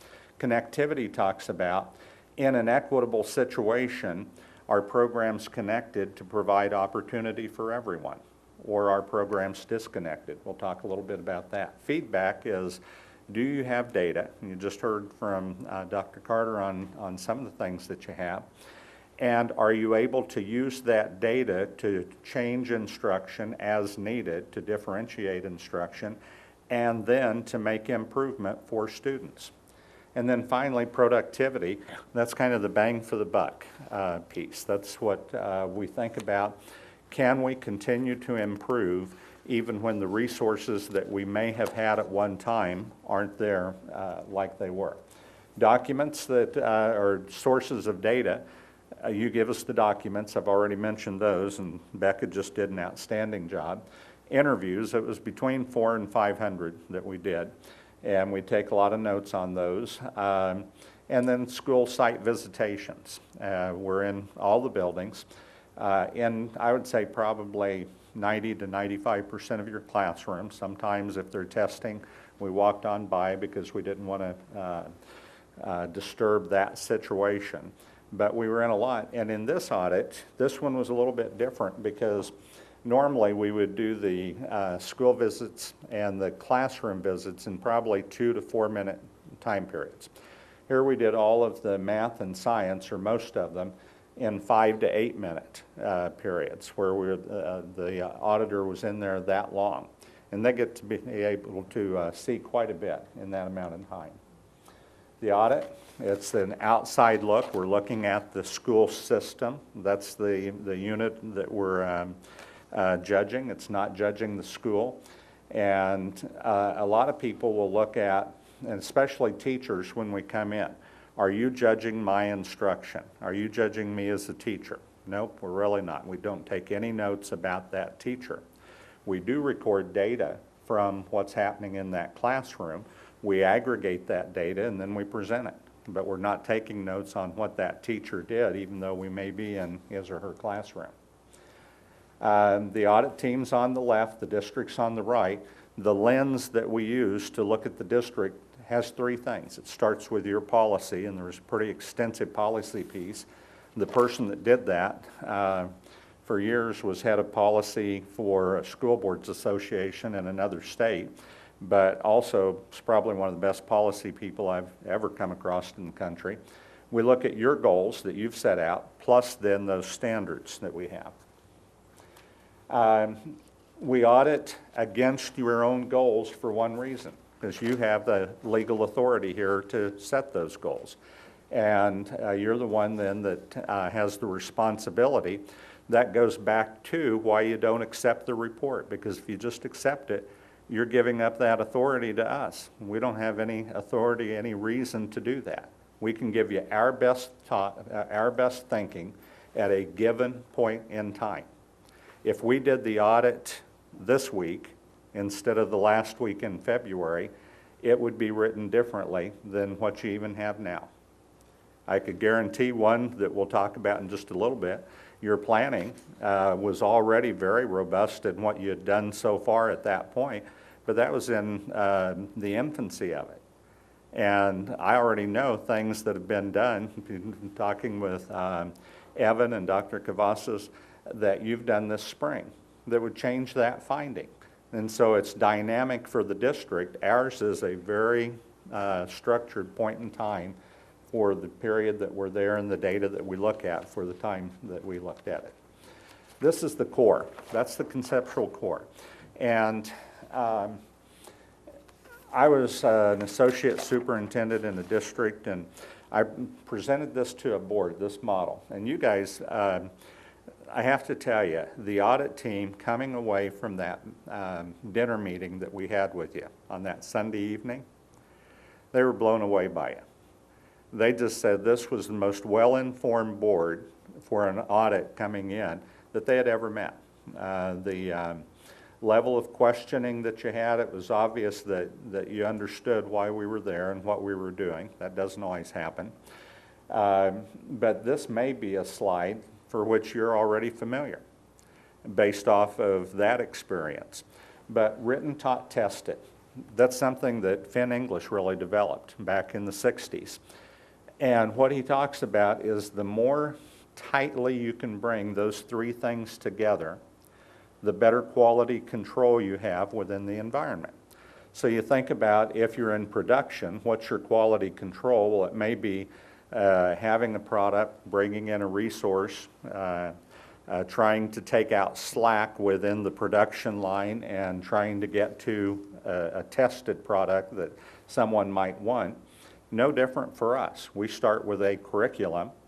We're going to teach it in a classroom. We hope that the teaching reflects what the curriculum is, but often it doesn't. It might reflect what the teacher wanted to do. And we hope, too, that the curriculum was written in a way that it supports the testing measure, unless you're pre-testing to find out where students are. Then you're not testing to see what you just taught them to see if they understood it. You're testing to see what they know so that you can begin to differentiate. If you're testing for mastery, you better hope that your curriculum was written for it and your teacher taught toward it. Because if either of those two are off, then you're saying that, yes, the child needs to know it, but they need to get it from someone other than us. Well, that's a pretty bad way to have a system. And in that environment, poverty really rises up, because kids that have opportunities to possibly get it from someone other than you have those opportunities. The child that doesn't have library books at home, they don't have opportunities to visit places, go to museums, travel, do other things, they limit the ability that they have to get those things other than from you. That's why the written and the tested is so important. Gives the child a chance to succeed. Just kind of talked about all three of those. I love this quote, and right there at the bottom. 30 years of research say children do better when taught what's tested than not. Doesn't that make a lot of sense? If I want my child to be able to do addition with regrouping, do you think they'll have a better chance at being able to pass a test on that if I've actually taught it to them than if I didn't? And yet, if you ask your teachers the question, how much of the curriculum should guide your instruction, what percentage will they say? If you just randomly asked. Well, I can tell you the range of numbers I've been told. What do you suppose it is? 0 to 100. I've had, I can still think of a biology teacher, 10th grade. His answer was 10% of the district curriculum should guide what I teach in the classroom. And I asked him, would you give that same freedom to everybody else from kindergarten up through grade 9? That they can deviate from the district curriculum that much?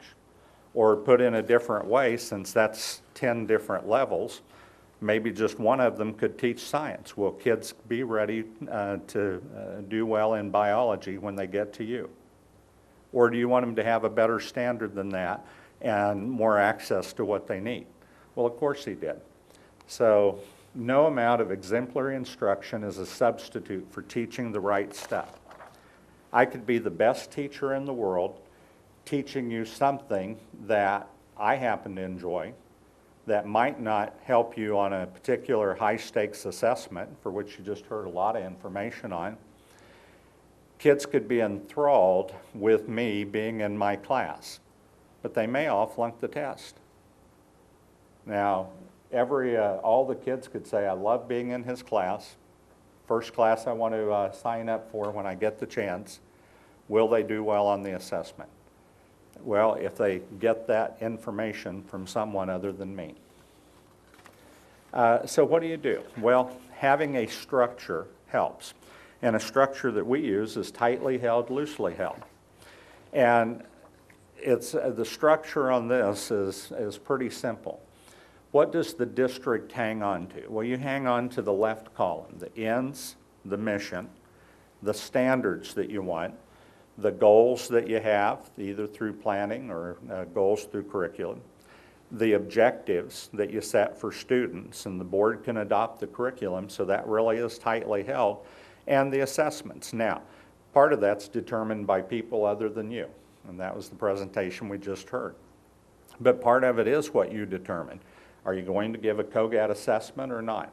It's not required by anyone. You make a decision if you want to do that. Loosely held is the means.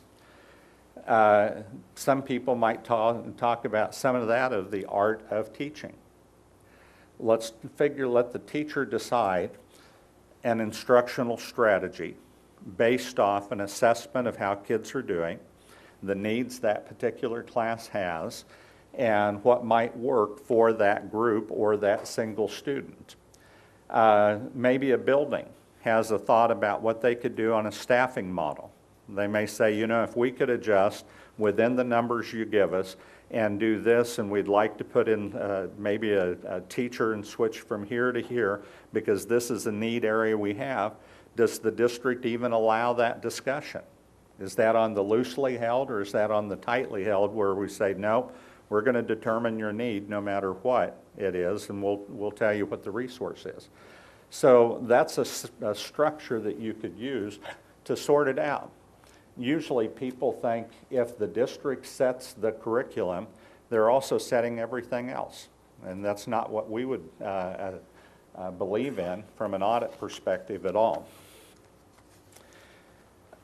This is a rule that I've used for quite a while, and it helps teachers with the thought, are you going to try and control me every single day of the year?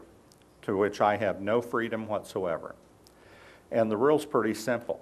Teach 100% of the curriculum, but design the curriculum for no more than 80% of the teaching time. And there's some methods that you could use to try and come up with something like this.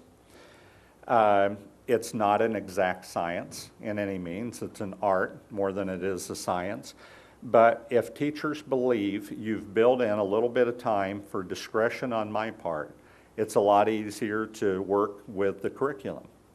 So if you say, you know, we really only had scheduled 3 days for X, but you think you need 5 in your classroom, you can do that. You've got some time to adjust. As a general observation, we felt like, well, I would just tell you, we were extraordinarily excited about the potential for this school district when we were here. We think you're right on the cusp of doing some very good things. There is huge, huge pride. We heard that from the board, every one of you. Teachers, we heard that from principals. I thought, what a fitting thing tonight to do this presentation after you had all these new administrators here. Because the thing I heard, first and foremost, besides here's my family, was how proud they were to come work here. And that's true for the people that are already here. Plus, there is just this great excitement.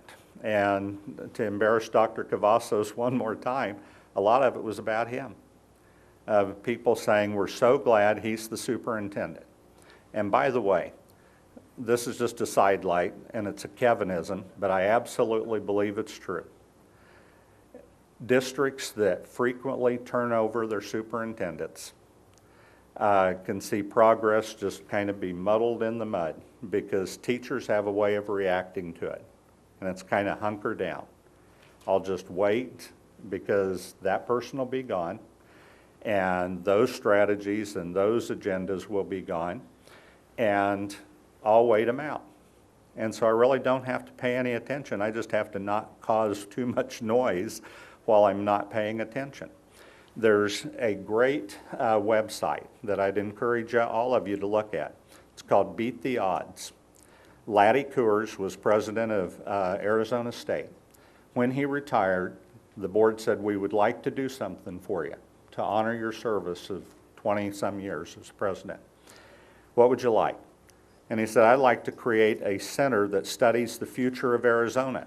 One component of the center is I have this question that's been bothering me for a long time.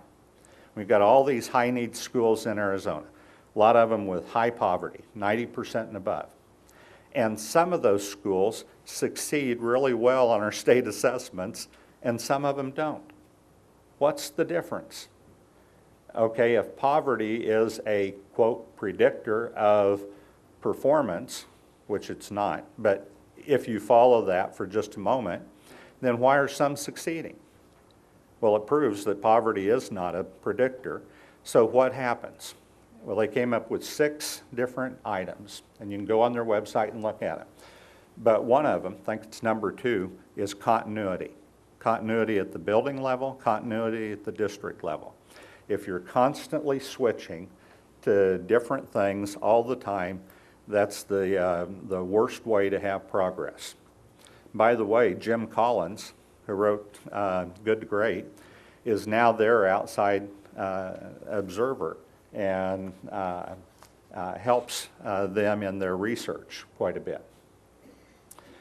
A lot of teachers will say, well, you know, I teach a whole lot more than what you're testing.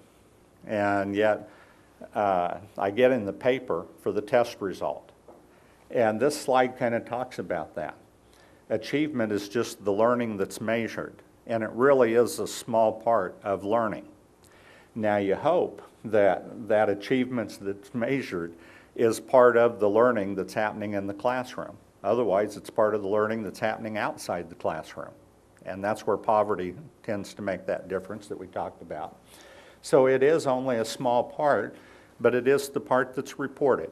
And you just heard about all those reporting mechanisms that are coming down the road. But it's good for people to understand. Over on the left, we talk about and introduce the topic of deep alignment. We'll talk about alignment first, but deep then takes it to a different level. So to get that, what do you have to do? Well, part of it is getting to that data-driven culture. And Dr. Carter was talking about things tonight. One of the things he's doing for next year is providing outside expertise directly to your buildings. Okay, that didn't happen in February, or in February it was just beginning to happen. Now it is happening. So what's different if I wrote the audit today? Well, that'd be one thing. Those things are coming into place, and I highly commend you for that, because that's going to allow people to become a little bit more data-driven. Now, having the data is one piece. Using the data is something else. And so then the next step from the board perspective is, now that you have it, what do you do? And then is it making a difference? So becoming data-driven is extraordinarily important. We tend to think that if we need to make a difference, we have to do more. And absolutely the worst thing that we could do. Goes back a little bit to beat the odds. One of their other principles is do 1 or 2 things and do them well. Don't try and do 50 things and spread resources. Narrow down to what you believe will work, because you have data that shows it, you have people that are trained in it, and you follow through on it. Don't try and do 1,000 things. In, I think it's 5.5, finding 5.5, one of the things that we talked about, and one of you asked me that Sunday night, will you give us a listing of the programs that we're doing? And we did. It's in the appendices. Now, it's not even all the programs, because some of the schools didn't turn in any. And my hunch is they're doing some. But you had 639 that were turned in. And over the last 5 years, 54 of them had actually ended. So that means you have 650 still, or 600, 580, that are still continuing. One interesting question, and you could ask this of your admin, or admin could ask this of principal: how do the programs in your building fit together? Who's the ultimate receiver of the programs? The child. And the child may be in 5 or 6. They're having to try and figure out how they all fit together. But if we as adults have trouble answering that question, that's kind of setting the child up. They're probably having trouble understanding it as well. The do more is absolutely the wrong move. The philosophy of less is more is absolutely the right way to go with regard to setting up your instructional program. More diversification scope, a mile wide, an inch deep, not the way to go. And as you look at some of the other curricular areas that we looked at, Singapore and what IB does, absolutely not what they are doing. What ends up happening is a little bit of burnout. People say, well, I keep trying, I keep doing all these things, and I'm trying to keep up. I just don't have the time to do it. Well, we've put the wrong model on it. Pretty interesting slide there. And I'll just jump to the bottom because you've probably seen the information on poverty. But this is directly from SAT. For every $10,000 of income, SAT scores change and go up 30 points. So things like that cause people to say, well, income must be the predictor of the causal relationship of. No, not at all. But they have been collecting this data. So you say, well, if the data is true, if that really is the case, and I'll show you another slide here in just a bit, why? Why would something like that exist? And I would venture to say, it goes back to the previous slides of trying to do too much all the way across without getting to the very deep understandings that we need to do with all students to give them a chance to be successful. So being data-driven, what else? Making sure that we have curricula that's measurable, that it's congruent. We did a lot of work in finding 2.4 on congruence, and you'll see that in a bit. And that things are reconnected, both for the curriculum but also for instruction for the teacher. Activities are changed. That's what differentiation's all about. That's what we're talking about when we use that term. Reconnected for some students. It's extremely important, and it doesn't happen in a lot of times. Congruent assessment. Does the assessment match what we talked about on that design side with the curriculum? Can you teach differently? Is it retaught differently, or is it retaught exactly the same? Felicia, I jumped ahead there. This concept of maximum parallelism. I really enjoy that. This is, look at the date on that, 1917 with Thorndike. When you think about this, you're looking at between what and how the assessment interacts with students. Usually we don't think of it quite like that, with their experience in the classroom. And you think about, I got up early this morning to fly down here. And I didn't think a whole lot about the pilot landing the plane. Now, it was a little bit windy at DFW today, and the plane was jumping around. But I presumed he or she had a lot of experience in doing that, and I didn't need to wonder if that was their first time. Well, that was a test for me, hoping that it wasn't his or her first time. What about the child? Is the test, the material they get on the test, their first time of exposure to it? Or do we try and create parallelism back to the classroom? Well, hopefully the pilots not only landed the plane, the pilots also been in a simulator and had lots and lots of practice before they ever took the test. Well, we do that with adults and we say that's good practice. If we do that with kids, we say that's cheating. Well, it makes no sense at all. Of course we want to teach them what we're going to test them because we want to see if they learned it so they can use it later on. We want to give them the best possible chance for success. And we would just call that alignment. Two different kinds, topological. You know, I bought a lot of textbooks for districts over the years, and it's like no matter what curriculum you have, the salesperson will say, this curriculum is 100, or our textbook is 100% aligned with the textbook, or aligned with the curriculum. That's most likely a topological alignment. We've looked at two topics, addition. It's in the book, it's in the curriculum, must be okay. Doesn't get into context, cognition, a lot of other pieces to that. Deep alignment says, let's go a little bit deeper and check different levels for congruence. And then let's even take it a step further and see if a student is learning in multiple ways how to take care of the same, or how to solve the same problem. Have you ever been in this situation? And I've lived in different places, and it usually happens to me when I move. I know how to get from A to B. I've got that route down pretty well. I also know how to get from A to C. I kind of know that route. But if I'm at C and I need to get over here to B, I'm somewhat confused because I've just learned these two. Even though I know the locations of both, I haven't figured this one out. Well, deep alignment says, give me lots of different opportunities to understand how to get from one place to another so that I really have just a really complete understanding of that. Well, back to our pilot, we absolutely want that person to have understanding.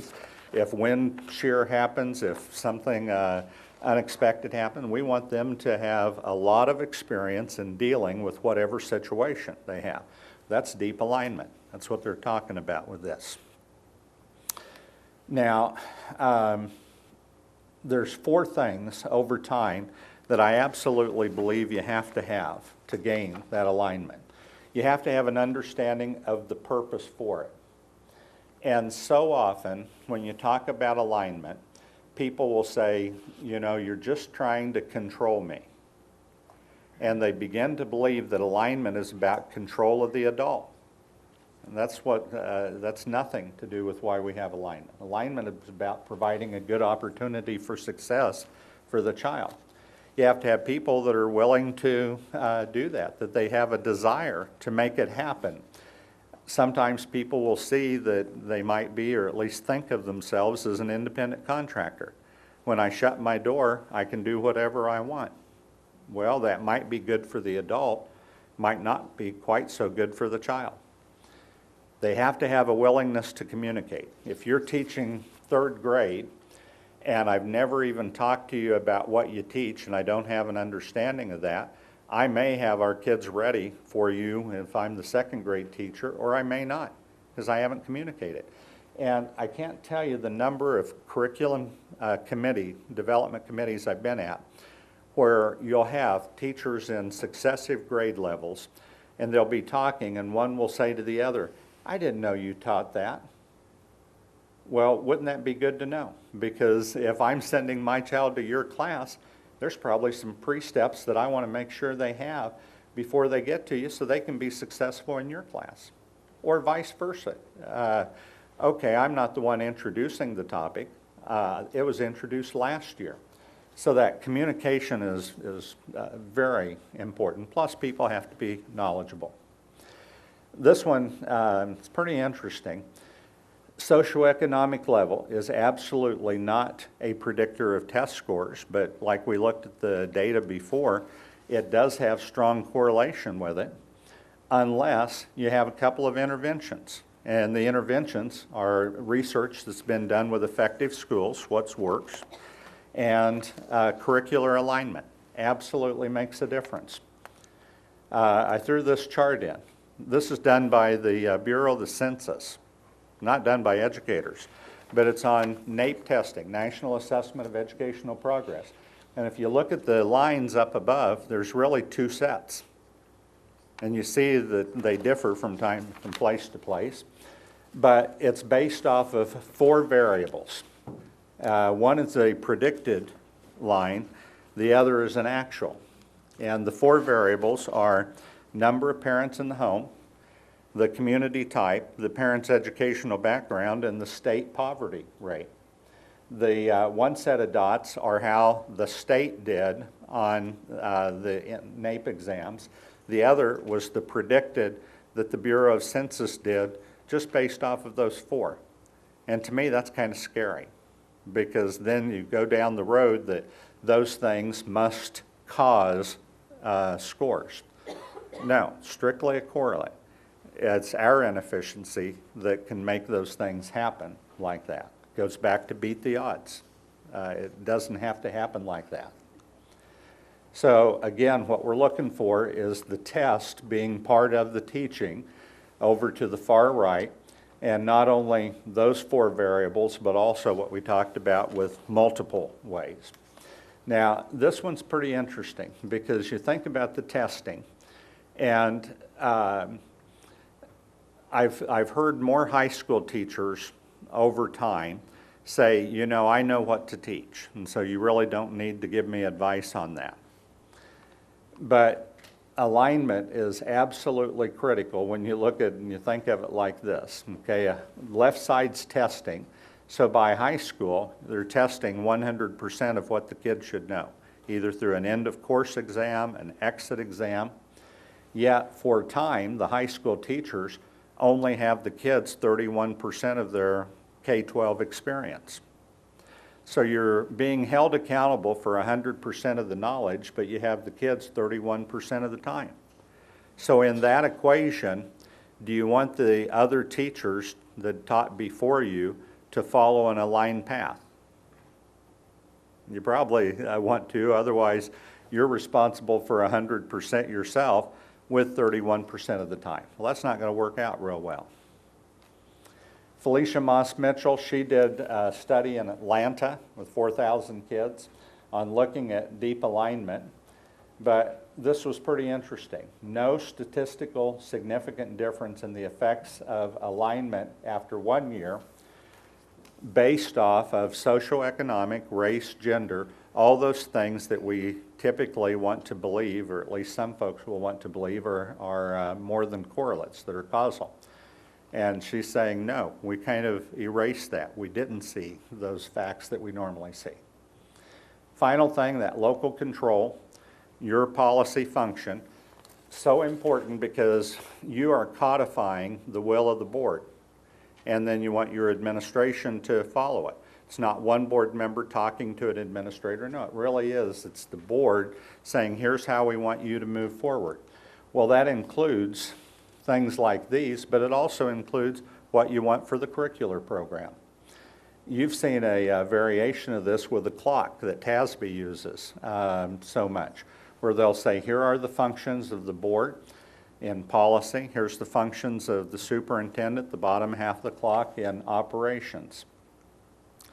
And I would tell you, that red line there has shades of gray and shades of pink, and it's not a black and white where it stops at one point or the other. This one's so important for the person, for you, as I talked about earlier, to try and have some continuity in this role, because in lack of, that's where the districts just fall back in progress all the time. Now, right before I get into the findings, some terminology. Design and delivery, very important. Your curriculum is designed by either an outside company that you've hired or your own staff, but it's delivered by the teachers in the classroom. A little bit like the architect designed this building, but the builder's the one that built it. Sometimes you say, which one was more important to the process? The architect for having a good design or the builder for putting it up? Well, we're really counting on both for different reasons, same way our kids are. With the audit, we will talk about on the design side, something is either adequate or inadequate. And you'll see those terms. And those are kind of scary sometimes because we don't like things that black and white. And Finn English has forced us as auditors, make them black and white on this one. There are shades of gray. We'll have partially adequate. That means you're making progress in that, but as far as a black and white, it's not there. Or on the delivery side, you'll pick up terms, it's effective or it's ineffective. And you'll see that all the way through on the audit. So now we'll get into the findings, and let me just take a break for a moment. Do you have questions for background? Thank you, Dr. Singer. Board, do we have any questions over the background findings? Ms. Pena. On the slide that says most standardized test improvements, it says it can occur without any radical changes in instructional methods. I can appreciate the radical changes, the term radical, but if what you're doing isn't working, you can't continue to do the same thing. I would agree with you. I just wanted to make that, when I read that, I said, okay, this can't be totally true. I mean, radical I can understand unless it's gone so far that you have to make it radical. Yeah, I would agree. Thank you. Dr. Singer, I think that's all. Continue on. Let's Closer it gets get to meat. midnight, the more I'll agree with you. So, The less you want question- anything changed in the audit? No problem. The less questions we'll usually have also, Dr. Singer.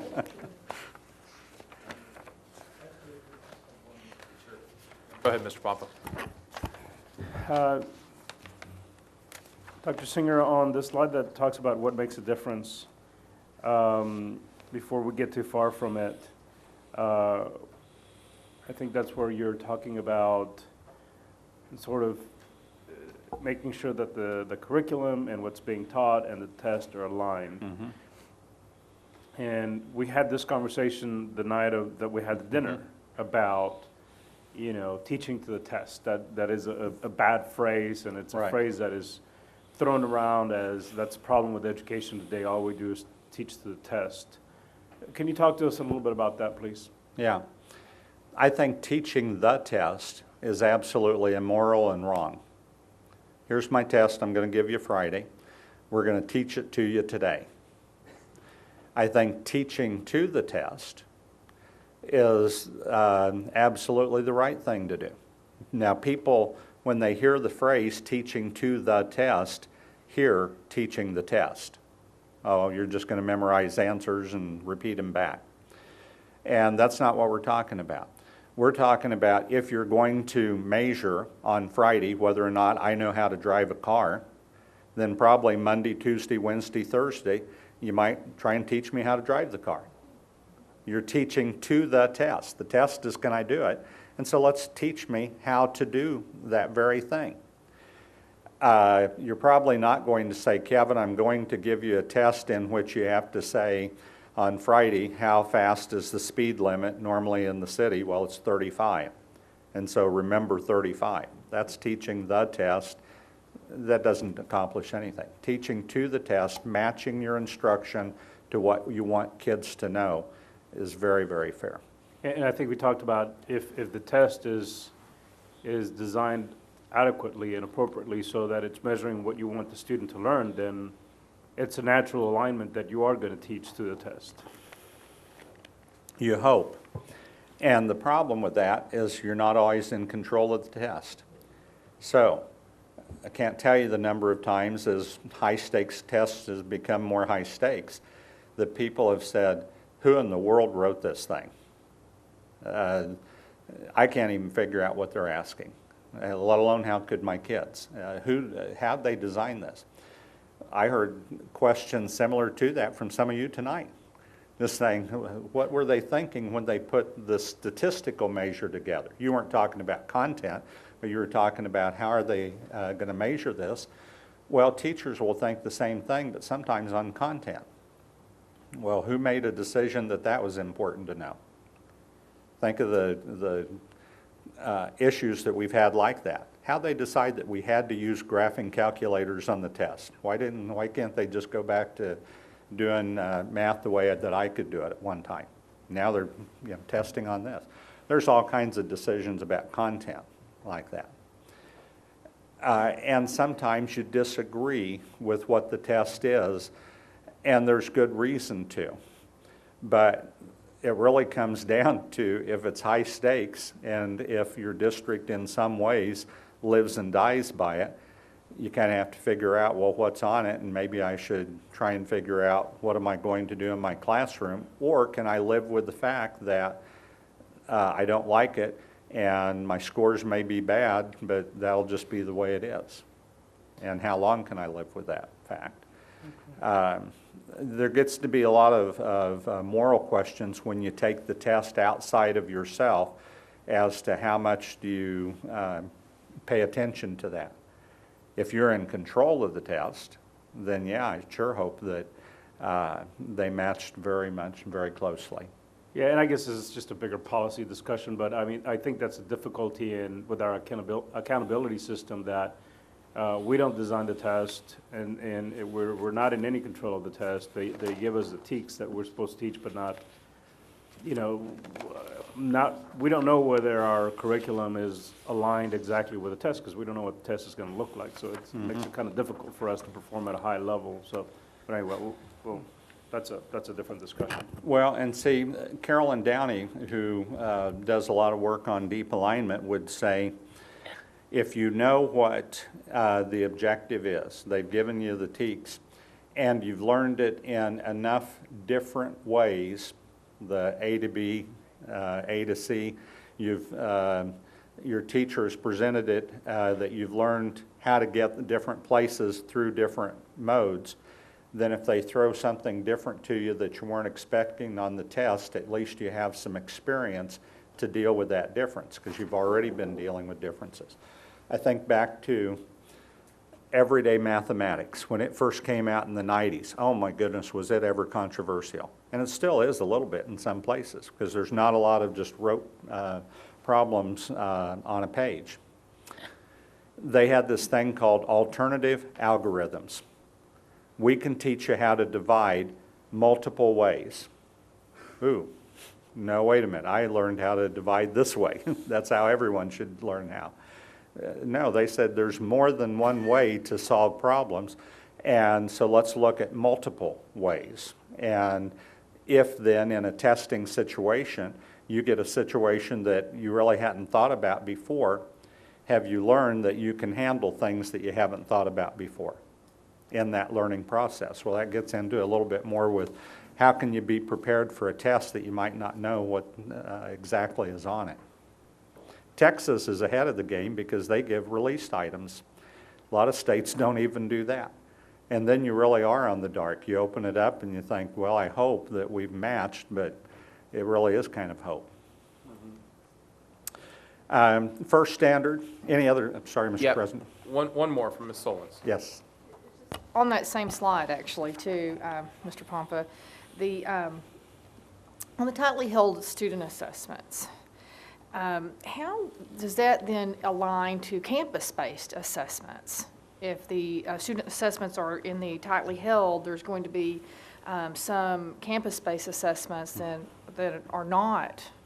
Am I right following you? Yeah, and you could have formative assessments. I put that on the right side, that a teacher might develop something that is specific to their classroom for the purpose of trying to figure out where the kids are at so that he or she can differentiate their instruction. I think what the assessments that, and I'd have to go back and look at the page on it, but I think that's more district-based. When we were looking at, when we were measuring in 4.2 on scope, we were looking at district-adopted assessments. that would be held in that tightly held column. But there's going to be others. The formative assessment comes to mind. And we didn't do a scope on formative. We did a process on formative. If you have a formative assessment, you have a process for putting them together. And so then I'd put that one over on the loosely held. A lot of assessments. A lot of assessments. Yeah. Thank you, Ms. Solon. Dr. Singer, before we get into the true meat and potatoes of this, I would recommend let's take an 8-minute break just for everyone so people can stretch their legs. This is not a filibuster, so you can take a break and you can sit down and drink. So we will be adjourned until 9:45.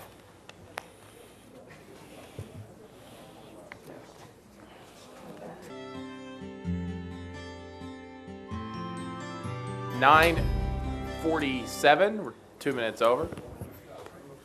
Dr. Singer, we will give the mic back to you to continue on. Thank you, sir. I set a timer earlier, and so I'm a little bit off on it. My wife is the one that usually sets the timer, and it's on me. Don't talk throughout supper. Finding 1.1. This is all on control, and first one is on board policy. We looked at 239 policies, both legal and local, 27 different criteria in 5 categories. And in control, you matched audit standard at 44%. And you can go through, this is in pages starting about 20 through pages 47. Everything that we based is written, a finding on is written right there. So it gives you the chance to say, I don't agree with these. It's kind of like that assessment thing where you say, are you really sure about that? I happen to see it like this. Go for it. We're not infallible at all. And, but you can see our logic very easily. And so you could say, we support the logic or we don't, we disagree. But for control, 44%. And that was the strongest area that you had. Direction, standard 2 was 27, and that tied for the weakest. Connectivity and equity, 27%, feedback 33, and productivity 33. Now, we will address this in recommendation 1, but I'll tell you, I've already left 2, 1 hard copy and 1 reference of 2 policies that other places in Texas have used that will address a lot, probably at least half, maybe more, of some of the things that we pointed out in here. So that'd be an easy fix. Now, it's still, remember, you don't accept the recommendation, you receive it. So it's still the board's call. You could say, I like the policy or I don't, but you could at least look at a sample and see what's another board doing someplace else to try and address some of these things. The next one is on planning. And this one, I think, made folks a little bit nervous, primarily because of the strategic plan. We wrote that planning was inadequate. And what we'll look at with planning, we've got kind of a 4-step overall process. Number 1, is it there at all? And then number 2, is it any good? Is it being used? And then finally, is it making a difference? So we'll go through those 4. We'll start out with the concept of planning, look at that. Then if you have some district-wide plans, and you had 2, we'll look at the plan itself. Then we'll look at department plans and school plans. And in the finding, we went through all of those. Here's the first thing I'd tell you, just an overall perspective, as I did not write that particular piece. But I went back and read it through 2 or 3 different times. And I'd tell you, I probably don't disagree with anything that the writer put in there for the reasons that that person wrote. But again, I'd remind you, that's a point in time. And I'll walk through some of the issues. But looking at the whole thought about planning, here's 4 perspectives that I had. The first one, you're headed in the right direction. So do not change direction. You know, if you hear anything at all tonight, don't hear that, oh my gosh, we're supposed to start over. Absolutely, that would be the worst thing that you could do, because you're headed in the right direction. Two, the timing of the audit. I mentioned that earlier. If we were doing it a month from now, it'd be a whole lot different, because a lot of the pieces have already been addressed, whether it's on data, whether it's on surveys, the surveys that you've done with multiple groups, whether it's setting up some of your tech classes that you've already put together, some of the dual enrollment courses that you've already put together, building out the plans where, remember in February, you had identified the metrics and the indices, but you really weren't measuring them at that point. And when you wrote the plan, did you have those metrics already designed where when you wrote it, you said, here's the needs assessment. Now, you had surveys at that time that we saw, but was there a complete set of data that also went into writing the plan? Well, if my hunch is if I was here in 6 months and the board was hearing a 1-year update on the plan, you're going to have that whole set of here's how we're doing based off the needs that we had identified. And here's the data that shows how we're doing. Well, it's not rocket science on my part. The superintendent and the committee's already laid those out for you. 144 metrics and 1,400 indices. They've already said, here's our hand that we're going to play. All you have to do is watch. You have to, and then evaluate. Did we do what we said we were going to do? Here's all of the measures. Well, that wasn't in existence at the same way in February that it will be in the coming months. Fine-tuning and not overhaul. I mentioned that for the whole audit, but it's absolutely true on this one. And the reason I put that slide in about inadequate, adequate, those are our two choices. And partially adequate goes for not adequate. It goes on that end. That's an audit standard. I don't change that one, nor does the district. But it is a recognition that the auditor, as they went through, and as I've gone through and studied it, realizes that you're absolutely making the right progress on that. There's some things you could do to fine-tune it, to tighten it, which will make the plan better, that will cascade from the district plan, throw that out, from the strategic plan to the building plans. And you've already done it. Here's the easiest way I know that. The district plan was written, what, 6 months before the strategic plan? And we went ahead and evaluated both of those plans in our, I think it was level 3 analyses. The district plan, if I recall, had, let's see, I don't think you had one adequate. I think there was 2 or 1 partially adequate and the rest inadequate. And that's from memory for a while, but it was very weak. By the time you got to the strategic plan, it had 1 inadequate on emergent data, and that was basically on the data set that existed that we were presented as you wrote the plan. And most of that was based off survey information that we saw. It had 1 adequate for evaluation measures that had already been built in and that you already heard a little bit more about tonight from Dr. Carter. And then the rest were all partially.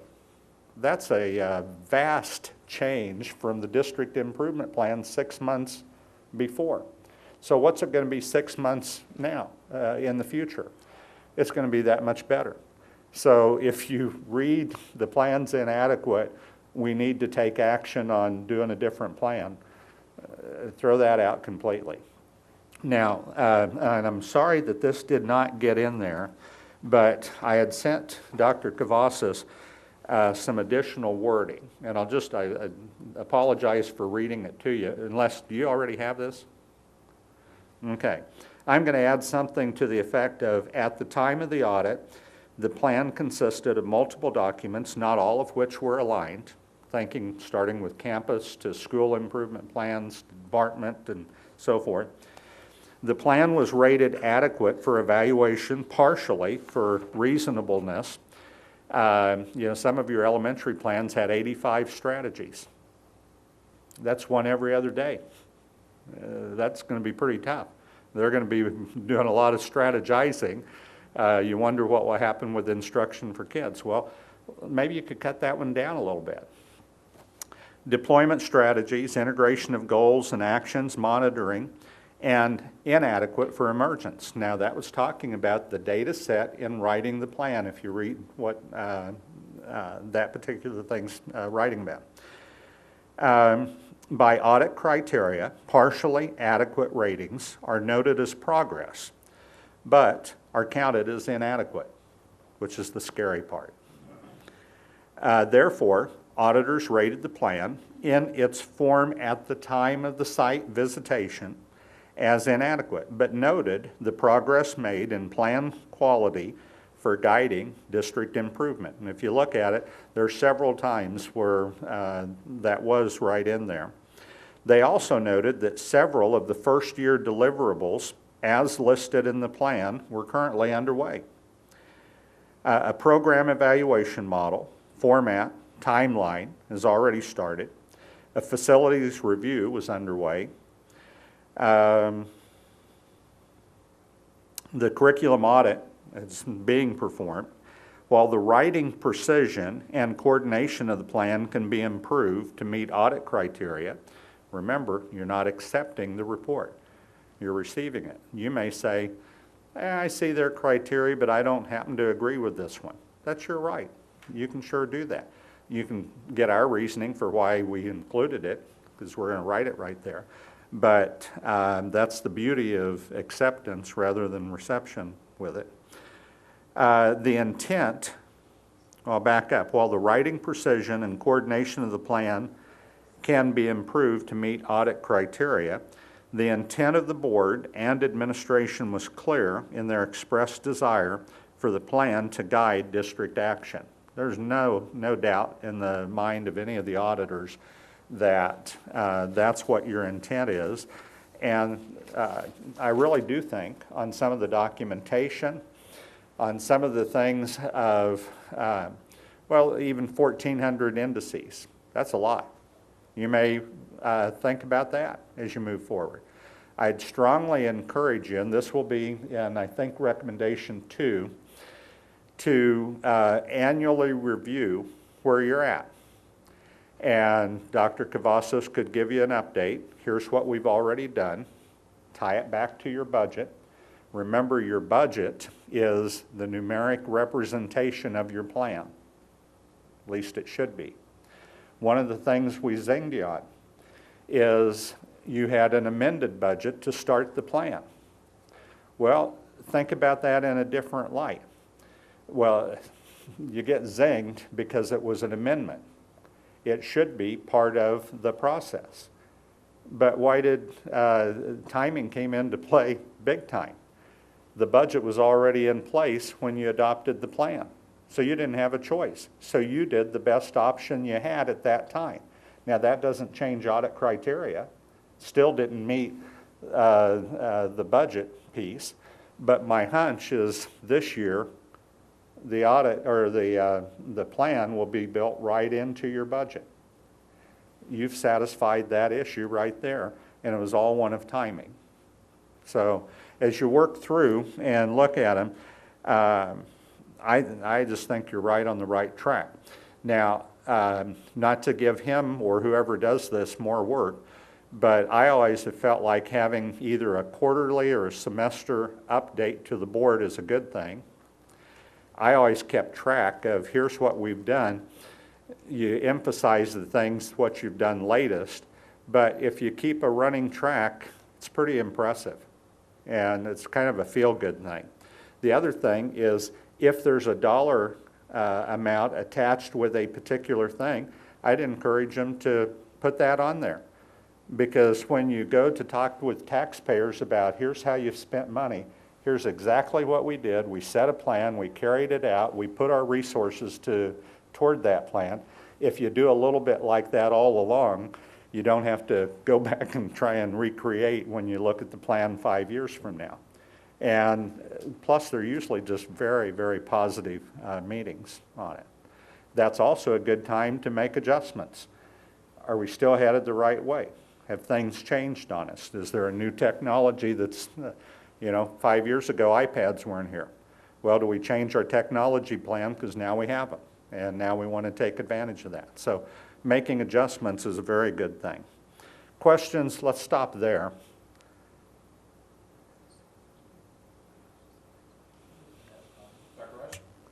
My comment would be, we are right there with you, and we are doing everything that you just said. Quarterly, semi-annually, annually, with the budget, with the dollars, objective by objective. So we're glad to hear what you're saying. Are we done? Or you just meant on that one? That was a joke. It's a really poor joke. But it's like 11 o'clock, so 10 o'clock. Continue on, Dr. Steve. All righty. Any questions on planning? Because I know that was a big one. You really are way ahead. You're light years ahead. Remember something Bill Stretchley said? If a district doesn't have anything going on, what's the finding? They didn't have anything going on. It's really simple. You have a ton going on. You can bring it tighter. You can improve it, there's no doubt, and you can get more coordination. But you're headed right in the right direction. The only thing I would say is that I think very clearly the biggest opportunity for us is in aligning and cascading the plan all the way through the different campuses, high school, junior high, elementary. You pick that up, that it's not aligned, and we've talked about that already, and so I think this, of all the things that I've heard, I think we've addressed almost all of it, except for we've only talked about aligning the campus improvement plans more tightly with that. I think we made some steps this year, but I don't know that we've analyzed it for that alignment all the way through. But as you do, and I believe in cascading. Mm-hmm. But as you do that, don't forget tightly held, loosely held. Mm-hmm. That's a great concept to hang on to. And I'll give you just a personal example. When I ran these kinds of programs at one point in my life, we would tell principals, you're going to have 6 goals that you're going to be working on, tied to your evaluation. 3 of them, we're going to tell you what they are. And it may be for all elementary principals. Here's goal 1 that every one of you are going to be working on. That's tightly held. Some of them I wrote. I shared with Evan some of the things that I put in whenever we were doing a curriculum revision of things that we said, you have to do. Here's a fun one. Tell principals you have to teach out of a new textbook a lesson to every grade level at your school in front of the teacher of that grade.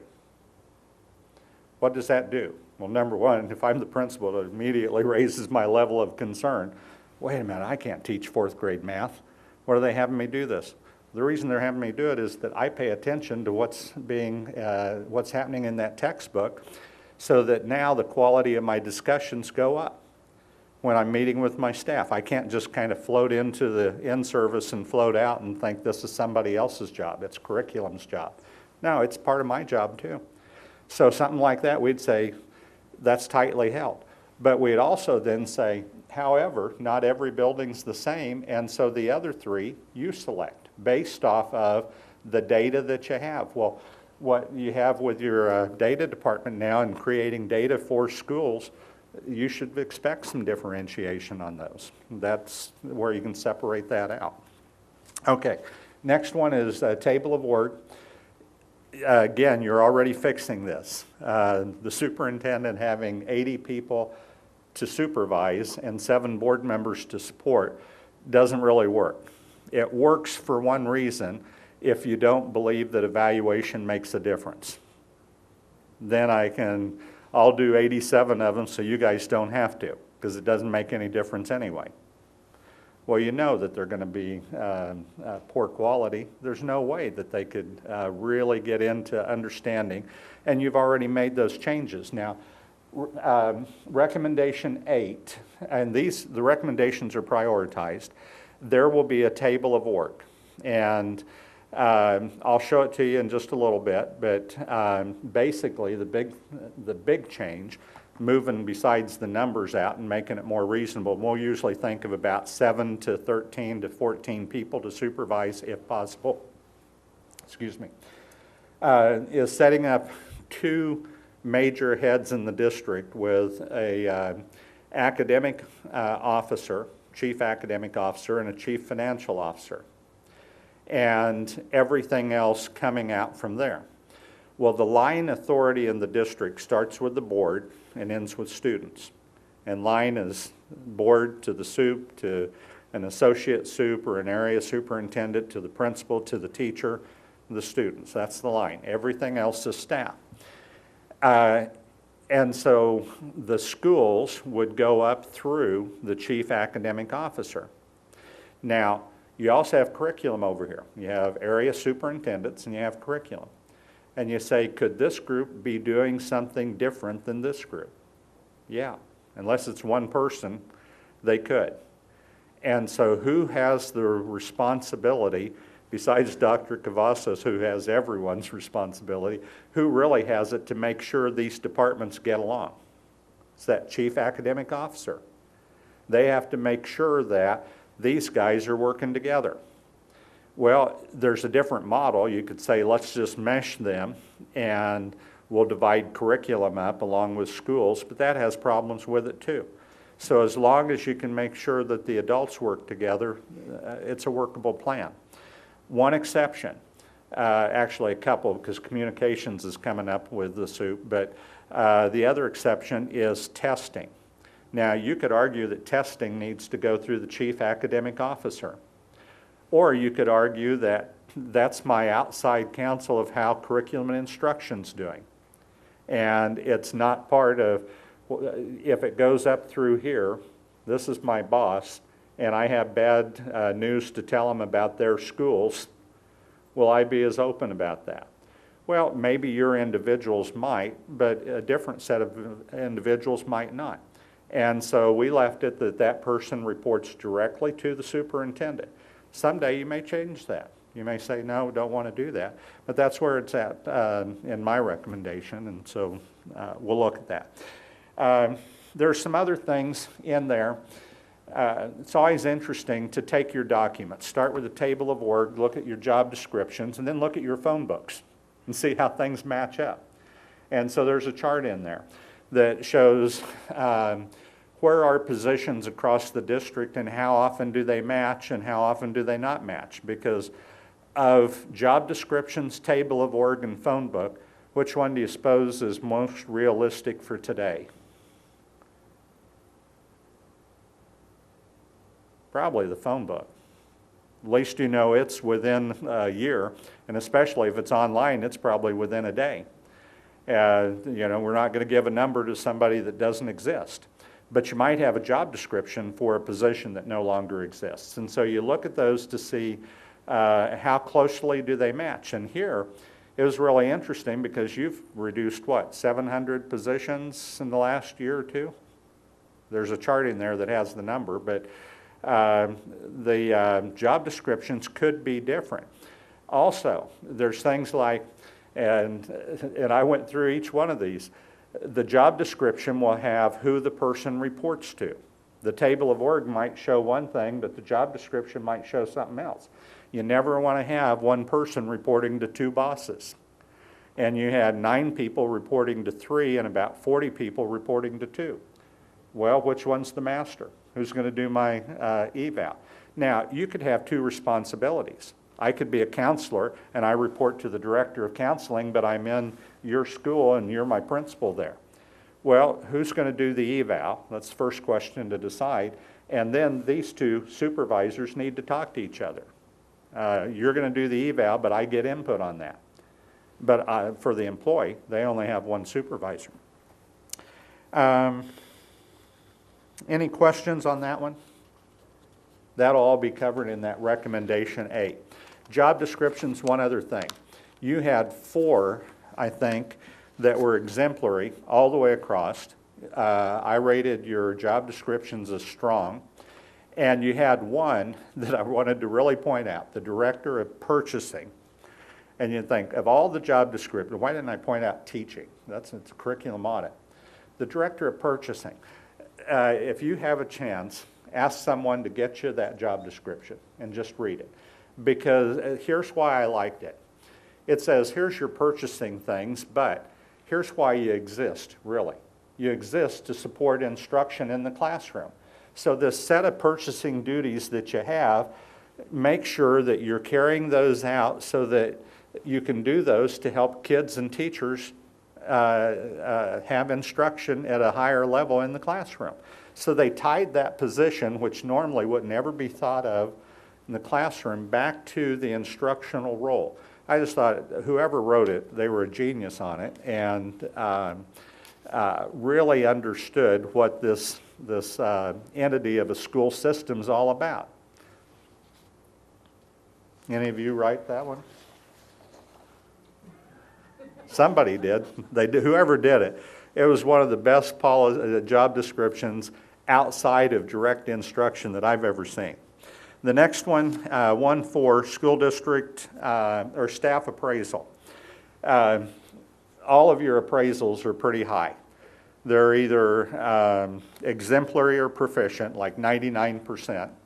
Reminded me of the old adage that for Kansas City, Missouri, that I heard someone say. I looked at the appraisals of the teachers, I looked at them of the adults, and suddenly I realized the only people failing here were the kids. And that made the headline in Kansas City, of course. Well, yours isn't quite like that, but they are pretty strong. And we heard a lot of people say, we can't really use these for differentiation of separating out teachers. And then a lot of folks also talked about they aren't helpful if we need to get rid of somebody. And we had quotes in the paper that you could read. One principal said, you know, all of our teachers are exemplary. Another principal said, I asked my staff, how many of us should be considered exemplary? And they said no more than half. Well, there's a perspective difference on that. What's evaluation do in separating that out? Well, it should, and we're not saying you have to have a percent in certain numbers, but 1% or 1 or 2% in either below expectations or unsatisfactory probably isn't pushing too hard on those evaluations. And that's something that needs some training. Now, from the people that said, you know, I just can't get rid of a bad teacher, which we had people that talked about that. We put a piece in the recommendation that talks about, here's some things that you should do. Because I would hear from one person, maybe at a building level, can't ever get rid of a bad teacher. At the district level, they don't ever do the work to get rid of a bad teacher. Well, probably both people are right on their perspectives, so how do you solve it? Well, you put a schedule together.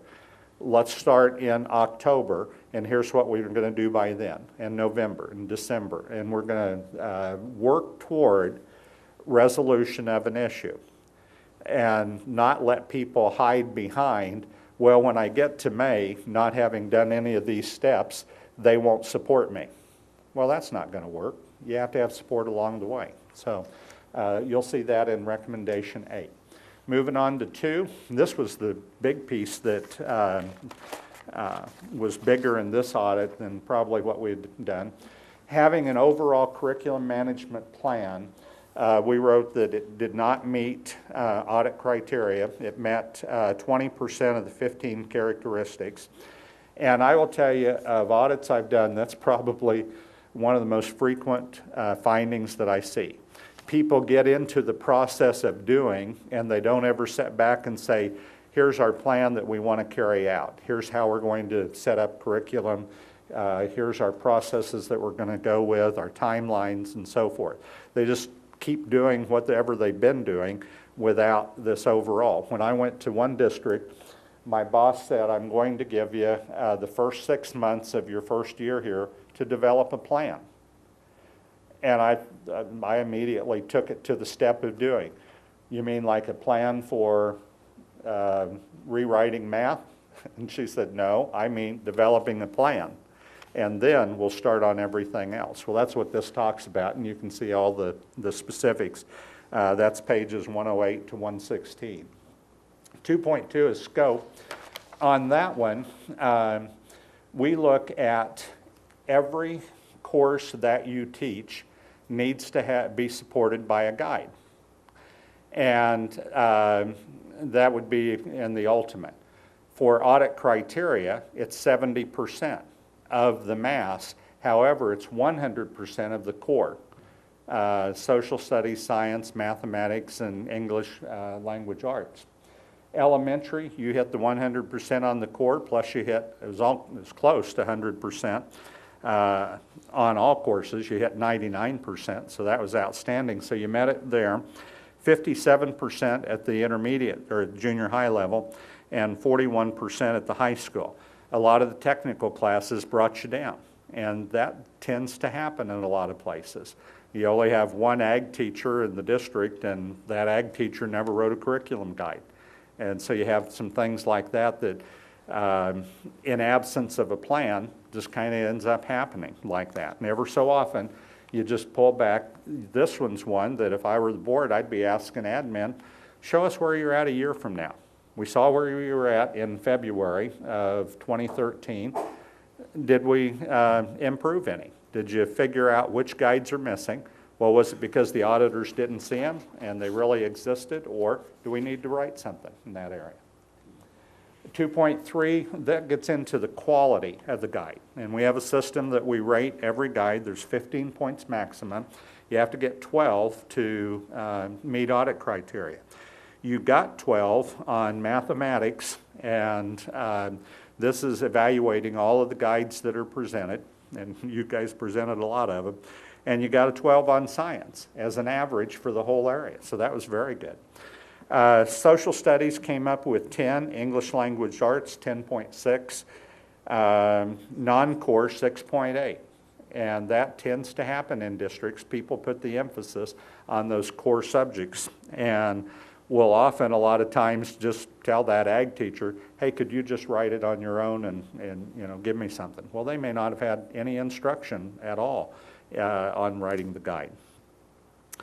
Lots of information that's going to be in 2.3 where you could get into the specific things. We'll look for assessment, the match to the objective, prerequisites, resources, etc. 2.4 really had 3 different analyses to it. And this was one of the things that was, you guys went far beyond what we do in most audits.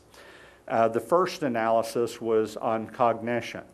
And we looked at all of your objectives and matched them back to the TEKS and looked at the cognitive level of those. The second one was congruence within your curriculum documents that just reside within the district. Do your resources match the objective you say? Does that match an instructional strategy? Does that match cognition? And then the third was looking specifically at math and science with those 8-minute observations. Were the instructional strategies that we were seeing in those matching up to the curriculum that you wrote? So with regard to the first one, cognitive complexity, you really matched fairly well, but at a low level. You matched pretty good with your objective and the TEK. Like math was 82% for the objective. The strategy that was written was at 93, so within 10 roughly. Science was 44 to 60% match, but all of those were matched high in the knowledge and comprehension level. Well, if the board's saying we want to push our kids to move up to application, analysis, synthesis, eval, we'll have to move the playing field a little bit. The one you did that the best for moving over was in science. And science at the analysis, synthesis, evaluation level 28% of the objectives were written, and 17% of the strategies were at that level. Well, we had 0 at math. We had 10 and 3 at English Language Arts, 0 at social studies. So science far exceeded for really pushing your kids to be thinking and having to show their work at higher levels. Second analysis was very intense, and all of the backup is in the appendices. And you'd have to be really sleepy or really having trouble sleeping to want to read it. It's just curriculum detail that's done by some people that really like doing that kind of thing. And so it will look at the resource, and it'll have a yes or a no. Did it match the objective? It'll look at the strategies with it. But it's looking for really tight congruence. It's something that your curriculum department, it'll be a valuable tool for them because they can go through and look at things. But for the rest of us, you probably just want to look at the big numbers. They were all in the 50s. And so not strong on the congruence, either on the instructional material matched to the objective. And remember, the textbook company, they'd say, oh yeah, we match 100%. Well, we're looking at a little bit deeper level on that. The strategy, did it match to the objective? And that will become more and more important as they build more context into the objectives with the revised TEKS. And I'll give you an example of one of those in a bit. And then the match to the assessment item. We looked at all of those in 3 different levels. On content, addition with regrouping to addition with regrouping. On context, well, how do you need to know that you can do that? What are the various ways to context? And then on cognition. So 3 different levels on all 3 of those different assessments. 2.5. Oh, the third analysis on 2.4 was on math and science. And let me scoot up here, that one. That was where we did the 8-minute observations. And the very first thing we looked at was what level was instruction happening, was it written for with the objective. And your teachers on these provided us the objective. And the reason we did that, normally we wouldn't ask them to do it, but if we were going to be at your building at 10 in the morning, and you normally don't teach math then, but that was the only time we could see math instruction, then the teacher had to change to meet our schedule. Otherwise, we'd miss math in that building. And we couldn't, if everybody teaches math in the afternoon, we couldn't have done all the buildings in the afternoons. So there was some change. Well, with that, we gave them the opportunity to write down the objective they were going to teach. Then we also looked for, is that what we saw as the strategy? Almost everything was at the knowledge and comprehension level. Now, that differs a little bit from what your principals are showing on their walkthroughs. And so that's a good question to ask. Why would the auditors see this in their 8-minute, but the principals would see that in their 3,000 visits over the course of the year? And something to look at. Analysis of the artifacts. We collected about 800 artifacts, assignments, things that teachers gave kids, and did evaluations of all of those. 97% match on content, 86% on context, and 86% on cognition back to the objective. Well, that's really good, very strong. That was on math. Science was even better, 98, 84, 84. Well, that's excellent. Now you move over to cognition. Math, 100% knowledge and comprehension, and science, 95%. And so what we were seeing in the observations probably didn't meet the expectation that the board would want. Standard 3.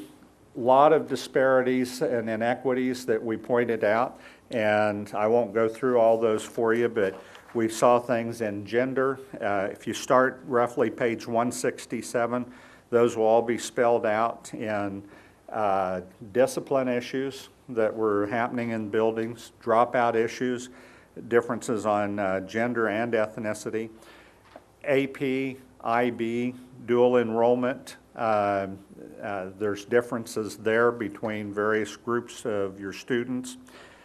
Special populations, gifted and talented. And so you just need to look through those and see where are we different. Then it's a good question to ask, is there a reason for the difference to exist? Well, if one population's 80% for enrollment and the other's 20, and that mirrors the population of AP enrollment, yeah, there's a reason that there's a difference. It matches the total. But if this is 80 and 20, but it's 10 and 90 of the enrollment, something just happened here. And why is that? And let's try and figure that out. 3.2, monitoring of curriculum delivery. When we were in the buildings, we saw a lot of large group instruction, teacher teaching to the whole group of kids. When principals turn in their evaluation, large group instruction doesn't come until number 10 on the list of things they see, if you prioritize all the numbers that they have. Well, there's a disconnect. Why are the principals seeing something different than what we saw? Well, there's something you could do about that. You can check that out. Or did we see something that was odd that doesn't usually exist, or is that the norm? And is that something that principals need to look at, or teachers? That was both at the elementary and secondary. In fact, for secondary, large group instruction wasn't even on the top 10. And that was the number one thing that we saw, but that was in 8-minute intervals of just coming in whenever we happened to come in. But there was a lot of it. So monitoring something that I think that you could continue to work at, look at. Trying to go a little faster because you guys are holding back your yawns for me, but I want to try and give you time for questions too. 3.3, district data suggests professional development is inadequate. Well, at the time we were here, you didn't have a director.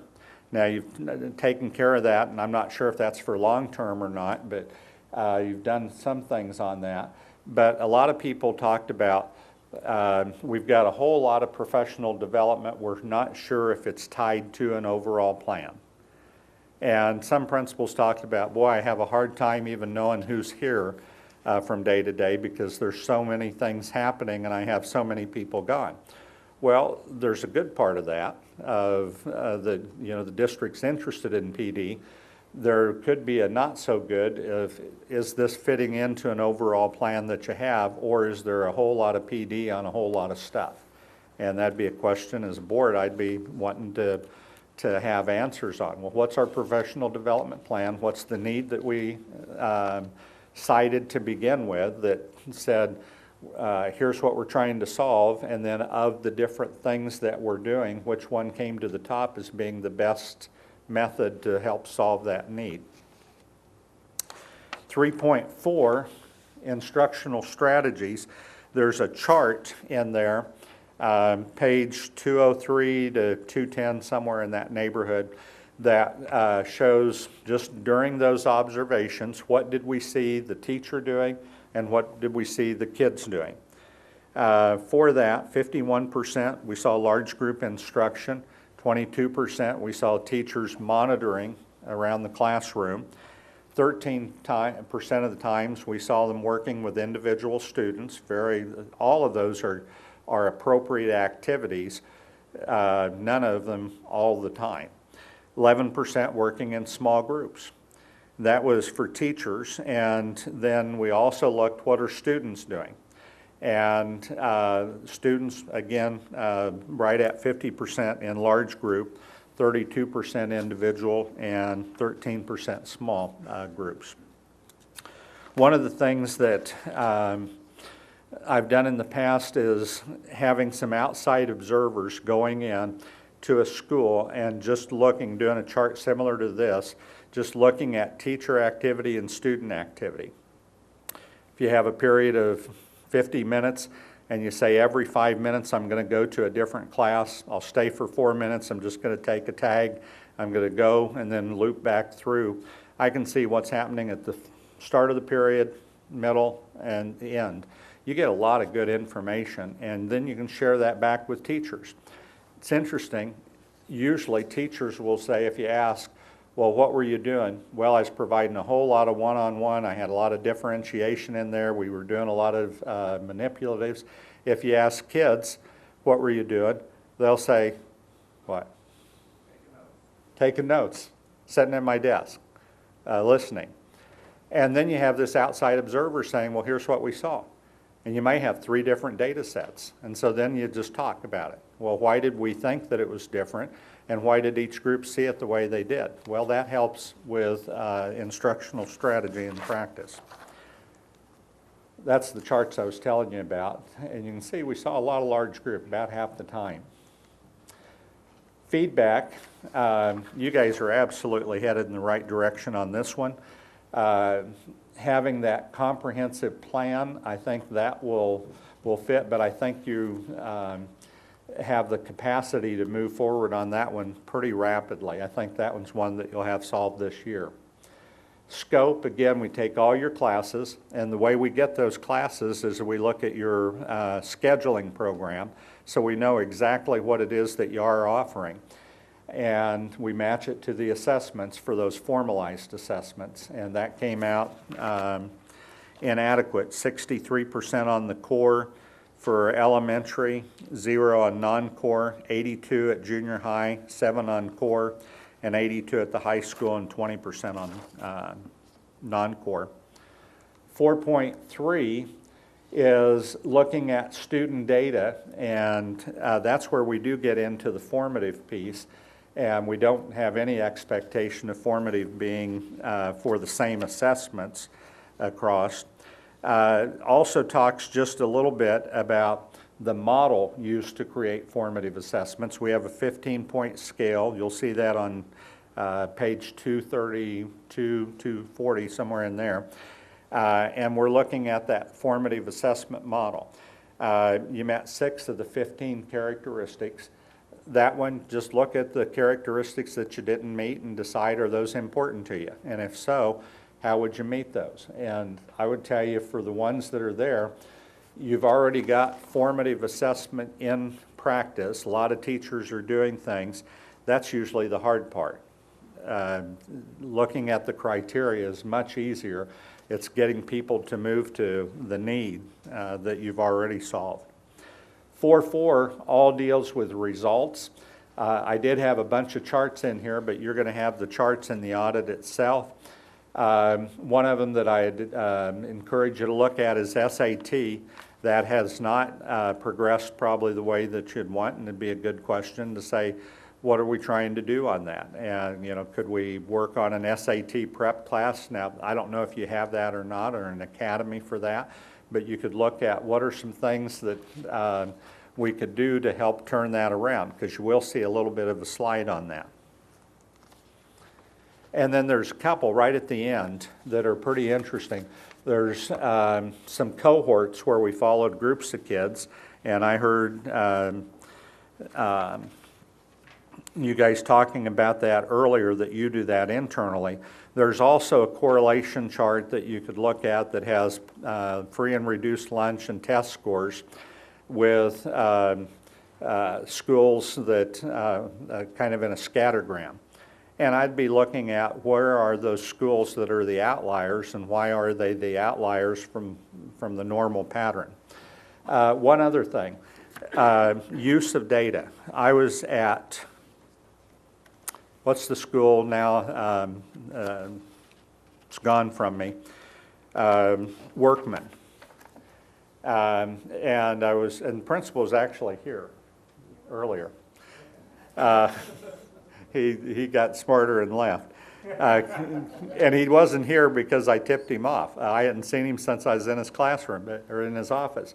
If you have a chance and you're out visiting, go in his office. He's got the whole side of his office. Usually they'll have student pictures or artwork or something. His is a data wall.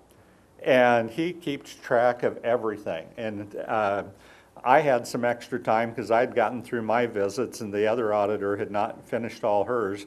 And so I just went into his office and he just started talking about what he does with the data.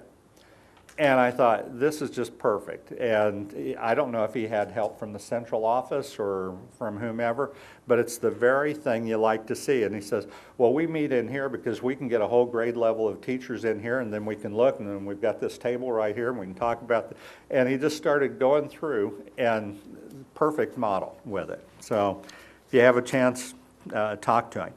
Program evaluation, that also came in with numbers of programs. That's where I was telling you about 639 started over the last 5 years, 518 some form of an evaluation. Now, that's one I'd kind of check on, because that's a lot to be evaluated, and 54 that have ended. Productivity, your budget. Kevin, Dr. Sanger, real quick, just a question. And I think it falls within section 4. Is there any finding on relating to like our class size, ratios, anything that relates to that, of how it would relate back to curriculum, school capacities, and maybe even start times of schools when they start? I know there's been discussions around that of, is high school starting too early? Would that fall in within section 4, or did you guys start to touch? We touched on class size briefly in 5, where we're about headed under facilities, under 5.2, just because you have a lot of classes that are just packed, and then you have a lot of portables.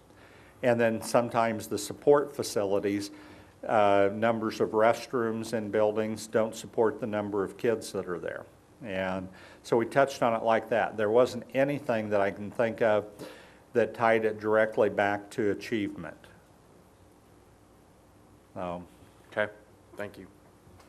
5.1's on the budget, and we're looking at a programmatic budget that would tie back to basically the budget process development. As far as all your finance, that's been handled very well financially.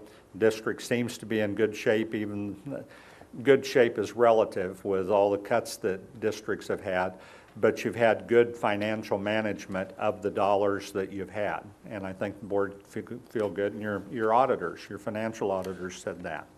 But a lot of the principals felt like budgeting was very much top down, and so programmatic budgeting talks about how do you seek input in development of that.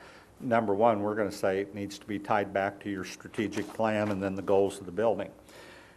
School facilities, we could see a lot of issues that you have. We know we could understand fully why you might consider a bond issue or a construction project at some point in the future.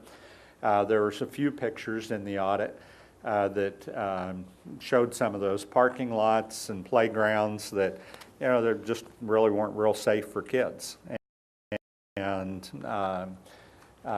few broken windows around, but with the buildings you have, you're going to have that. And the issues that we would look at, some ADA issues, well, that's probably something that needs to be taken care of.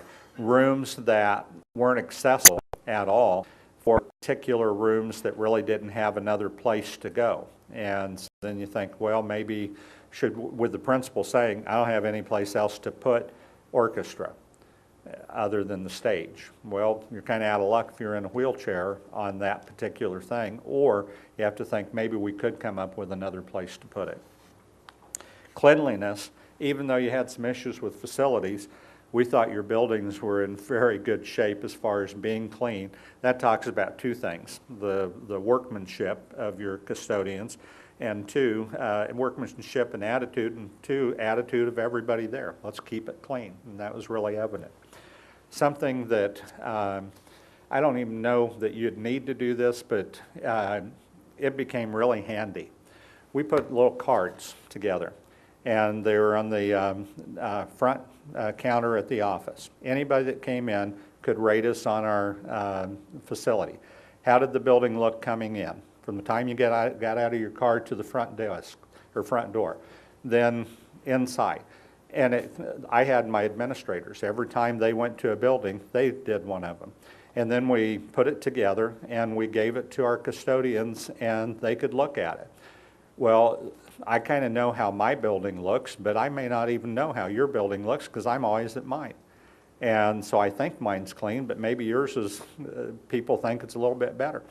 You know, that did not cost us anything, printing a little bit for cards, accumulating data, but the quality of our cleanliness went up in our buildings. And it was a real simple thing to do. Yours, we already thought that they were pretty good. A lot of temporaries that we saw. District technology plan, a lot of technology, we'd want to see a little bit more overall planning for how you're using it. Principals talked a lot about that with one of them saying something to the effect of we could have 30 schools with 30 different plans. And I think that'll be an outgrowth of your strategic plan in that area. It was obvious to us that there was a lot that was happening with abundance. The board put money in it. And like that little picture that I had early on of the students using the iPads. They're using the technology that you've purchased. 5.5, design for management of productive enhancing interventions. This one gets back to those things that we talked about earlier, and this is the one that's directly tied to the appendices where they're all listed out. Do you have a process for putting in interventions? Do you follow that process? Or could an intervention occur because my cousin in Topeka was using it? And they said it was really good there, and so I'll use it here. Well, too often things like that happen. Or I went to a meeting and the salesman said this was the best thing, so I want to try it at my building. No, rely on your data department to help you on that. We have talked about the recommendations as I've gone through policy. Start with that policy EG and see what that does for you. I think it'll go a long way. Planning, we've talked about that one pretty extensively. That one will not be a hard one to fix. That one, I think you're already moving on that. We put technology not because it's the third most important, but because we put technology planning in that scope of all planning. And so we have technology and facilities right here with regard to what's the district's overall plan for carrying out what we're doing. Facilities the same way, and you guys are already moving toward that with the outside analysis. Recommendation 3, then the curriculum management process, and then that leads to everything else that you go through.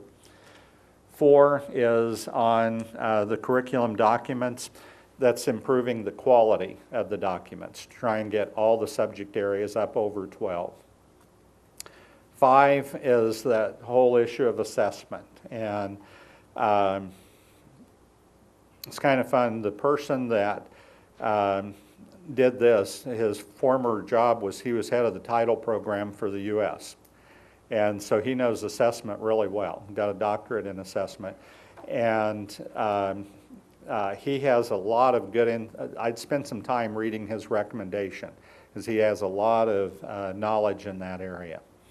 6 on technology for monitoring its use, but also it goes into monitoring in general within classrooms, and you'll see that in the text. 7, that whole issue of disparities and inequities. I've been in audits where that's number 1. This one, it's number 7. And we do prioritize. Yes, there are disparities.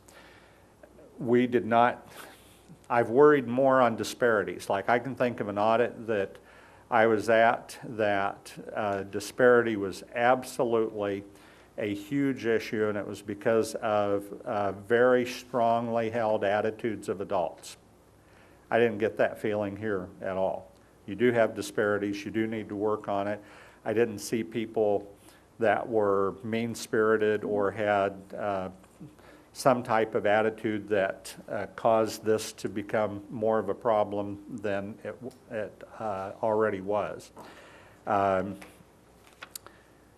So, and we prioritized it where we did because of that reason. And a lot of that is attitudinal. I think a lot of it is just what the district things like tonight, what the district holds as strong values, I think you hold it here. It's still an area you can work on, but it's not where it has been in some other places. We've talked about table of org, and the chart I was telling you about, I don't know if you've seen this one, but we'll just hand it down to what I was explaining. You can kind of see, and that'll be in the audit back in the appendices. 9 deals with professional development. Again, they're prioritized. You've got a good start on professional development. It just needs to be tighter brought in, and so you get maximize your dollars and the result. 10, I can't emphasize, these are prioritized, so it's number 10 of 11. You've got a lot of good financial management. You can get tighter on that budget process and tying it back with your plan. And then the last one, program interventions. A lot of them. I think you can do a little bit better on how something becomes an intervention, and then are you really evaluating it and getting the results? The fact that you have a program evaluation model that you just adopted this spring, that's already moving in the right direction on that. Now, the other piece that we did, you had us do that extensive look at math and science. And this was the audit right here. This was the biggest audit I've ever been involved with, and it may be my last. It was, and I know for our people that are in Iowa that publish these, it just blew them away. And you guys have been extraordinarily patient getting it and just reading it on the plane. I didn't get my final copy till, and it's near final, until Monday. And I got it on my phone. Well, could you imagine reading this on this? But my brother was having surgery, and so while I was waiting, I was trying to read. I would not advise this at all. But the other piece that we did was the intense look at math and science. That was with the external, and I think, Tony, you may have been one that talked a lot of, or asked a lot of questions about that. We did it on science and mathematics. For science, we were, well, let's just look at slides. We looked at state, national, international, same 3 levels, content, context, cognition. So on math, we had an advantage there because we had the TEKS, we had the revised TEKS / Common Core. Now, we realize Texas hasn't adopted Common Core, but we wanted to give you where it fit to let you know, well, where are you at compared to that. IB, and then Singapore. We chose Singapore because they're always at the top of TIMSS. And that one we did literally objective by objective by objective. So if you don't like that stuff, absolutely stay away from it. Or if you need something to hold your door open, this will work really well. The curriculum department, and especially in math, I'd have them study it because math hasn't produced the same results that science has for you. And so I'd look at that, and it will provide a lot of help.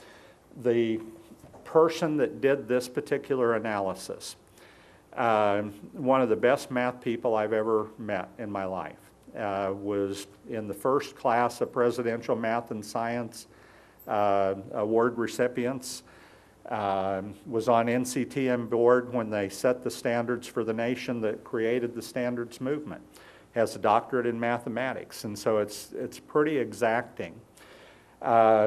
She went through objective by objective. Then, at the end of each grade level, she added pieces in of context all the way through and cognition all the way through. But then at the end of each grade level, added a little bit more just to show differences. And I pulled something out. And again, I'll apologize for reading it, but I think it's important for the board to see the difference. Here's 2 objectives on the same content. One of them, current TEKS, and then the other is revised TEKS. Identify concrete models that approximate standard units of weight, mass, and use them to measure weight and mass. Okay, we kind of have an idea on that. Now, here's the precision of the new TEKS. Measure and estimate liquid volumes and masses of objects using standard units of grams, kilograms, liters. Add, subtract, multiply, or divide to solve one-step word problems involving masses or volumes that are given in the same units. For example, by using drawings such as beaker with a measurement scale to represent the problem. Holy cow. So the new TEKS and Common Core have added a ton of context in along with that content. Well, that's how your assessments are going to be handled as well. So they'll really need to study that to see the differences, because there's some, I would say, significant differences on it. And that's all the way through. So you'll have samples at the end of each grade level that will show that. On math, just some big perspective. You are very closely aligned with the current TEKS, a little bit different with revised. There's some work that could be done. With Singapore, Singapore doesn't even have process skills built in, whereas Texas, you start with those. And number of objectives. We were talking about that at break. Singapore has far fewer at the elementary than does Texas. Probably gives you a little bit more time for a stronger grounding, a little bit reverse at the secondary level. And with IB, the biggest differences obviously are the high school and specific content area. Probability and statistics, much bigger in IB and in Singapore than it is in the US, and that's probably pretty typical. A little bit more on higher order thinking with the revised TEKS. We talked about that earlier. All of those on knowledge and comprehension really are going to need to be pushed. Here's an interesting thing you can do. Ask your curriculum staff to go by grade level and then by course. Take all the objectives and decide, is it knowledge, comprehension, usually we'll group those, application, or synthesis, analysis, and eval. And just put a number of all the objectives, how many in each group. And look at this overall 30,000-foot view of your curriculum. Are you pushing kids to the right on the chart?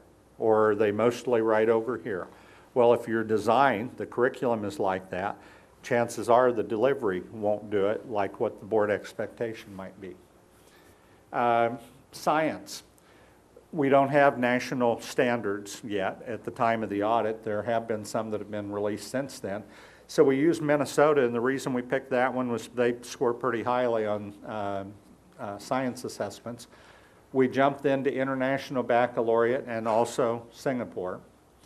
There's the objectives. We did this a little bit different because International Baccalaureate in Singapore will use themes a lot more than single objectives. So we did groupings of your objectives, and then we also wrote a lot more on context and cognition. But your science curriculum is a little bit more highly defined, and so we could move to this. We didn't need to do the objective by objective analysis. You had broader scope, less detail than Minnesota. Singapore, again, processes aren't big there. It stresses inquiry, big time. And IB has no separate objective for processes. But again, inquiry is stressed. And I'm hitting those are, there's a ton of detail on that if you wanted to look at it, you can. Your curriculum people sure should. But here, these are just that 30,000-foot view on it. So, summary. I'll end with where I started. I really do think you guys have just tremendous potential. I've told some of you, I said this at the start, but pretty much every one of us as we left said, boy, wouldn't that be a fun place to work. There's just so much excitement, such a good feeling about, we're kind of at a point where we're, really headed to some great things. And we heard that from lots of different people. Remember, we interviewed community folks, we interviewed teachers, principals, and people just had an excitement. And I remember reading a couple of articles about things happening in Arlington before I came here.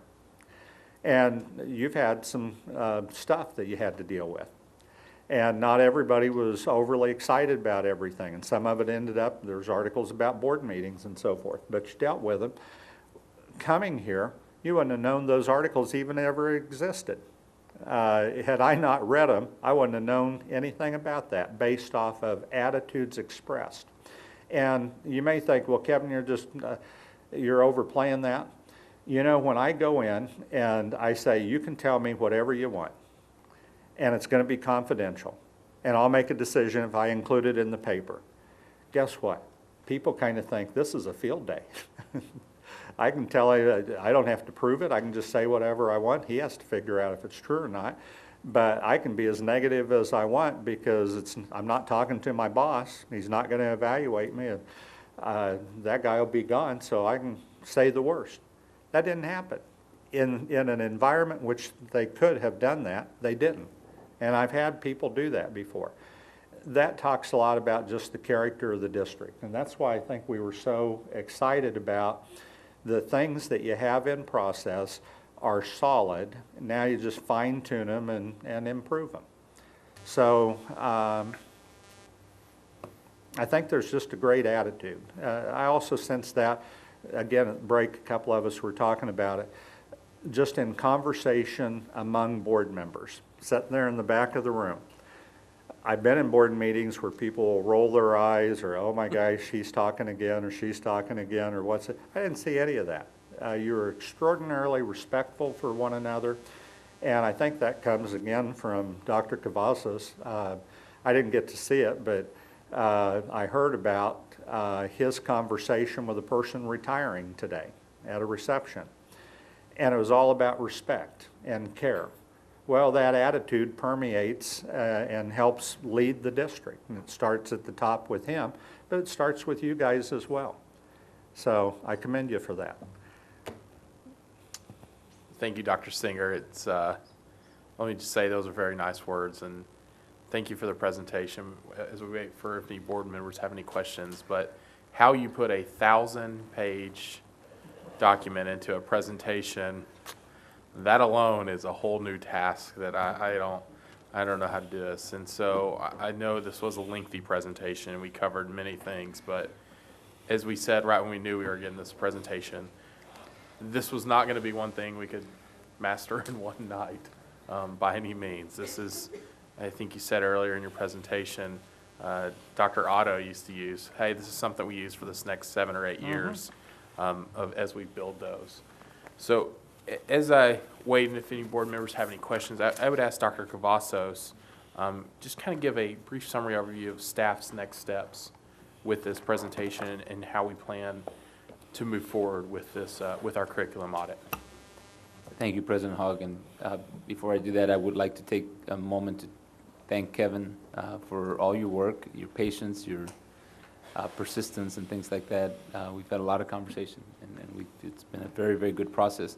I also want to thank staff and teachers and principals, because we started this journey on curriculum audit really with the board and discussion and strategic plan, and we knew that it would be a very critical look at our district and looking straight into that with a critical eye, knowing that it's a gap analysis. And it takes, I think, Kevin, we've talked a lot, that it takes a lot of courage for a district, for a board, for teachers, principals to engage in this process, because it is a gap analysis and it is a critical look. So, it's the spirit of the staff, the teachers, the principals, everyone who engaged with the curriculum audit folks demonstrated that.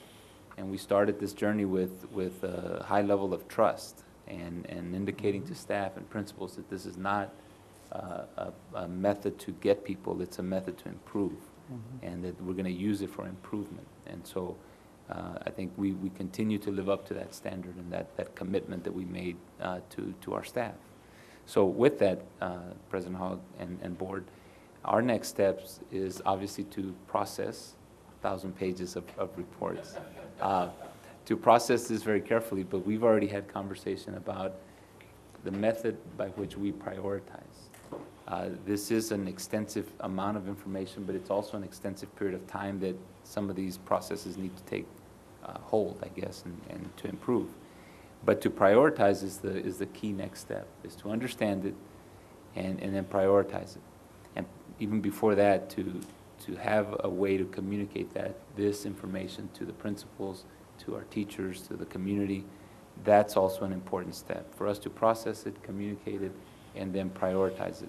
And we're going to continue to seek assistance from Simsi and Kevin and others to help in that process, because they understand this very, very well. So it's a prioritization, and it's coming back to the board with, here's our priority, here's what we recommend in terms of where we start and what we address first. And then here's by which the time period that we can expect it to happen. A lot of the things that we've talked about tonight, like Kevin said, are already in motion. And policy reviews, a comprehensive policy review, that's in motion, and be coming back to the board in August as an example. So those are our next key steps that we're going to look at. Perfect. Thank you, Dr. Vasos. And I know the board we will be receiving as the final edit comes out. It will be delivered to us in early July is what we're looking for, hopefully, so that during our month off, we all have reading material for the 1,000 pages. So if you give me a year, I may make it through the whole thing of the reading. But it's going to be a wonderful thing, and I congratulate all my colleagues, especially Ms. Solons, for helping guide this process and do this, and Dr. Vasos and staff. As you said, this is not always the nicest look. It takes some bold forces and attitudes to take this deep of a look at what no one likes to know exactly what you're doing wrong, but to truly become great, you have to know what you're doing wrong. And so I congratulate all my colleagues and staff and your organization and all your colleagues who, as we all met, I think we were a little intimidated the first night because we said this is a very smart room of educators. And so, didn't you meet with us? I did. So that's why when you said 1,000 pages, I wasn't shocked, because I saw how intelligent that room was that night. So I thank you and your team for putting all the work into this and working with our staff. I will tell you, in Shawnee Mission, we did not do an audit, but I used audit principles there in my job the whole way through. And I'll just give you one stat. When I went there, we had and this was a district of about 30,000 kids, we would have about 25 national merit, 20 to 25 national merit finalists. And that's kind of talks about your whole program. When I left, we had about 50. Wow. And pretty much every year. And pretty much all of our other stats mirrored that. And it was just implementing audit principles without doing the audit, but just let's get the plan. Now let's start tightening our written tested, and let's just move forward. No one had a gun to our heads at all. We just all wanted to do a good job, and it worked. Absolutely worked. Everyone's got the same objectives and goals. How do we create the best environment for our students and have a premier school district? So with that, seeing no lights, I will say to Dr. Singer, thank you so much once again. Dr. Rush?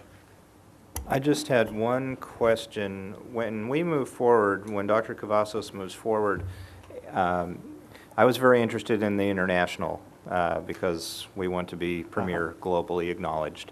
And there's obviously a key distinction, what you defined in Singapore as the example, that they don't look at the process as much versus we're driven by that here in Western culture with our state assessments, our TEKS. My personal opinion is I want that international look because we're at the bottom of the barrel as far as education. Texas ranked nationally in the nation. As a nation, we're slipping in the globally education marketplace. So is there recommendations in the audit report, or do you have thoughts that will help guide our superintendent and his team in trying to marry those two really divergent concepts to converge them into something going forward to achieve that global recognition? Here's just one strategy.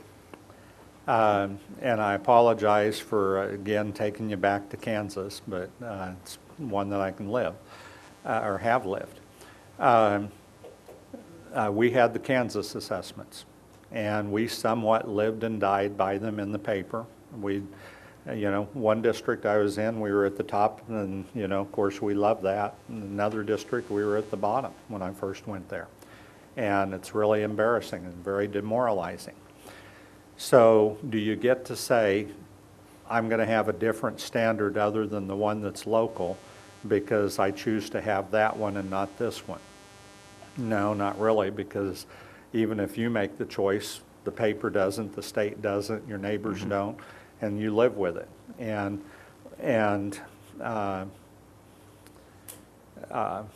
this was a reality that I came across a long time ago.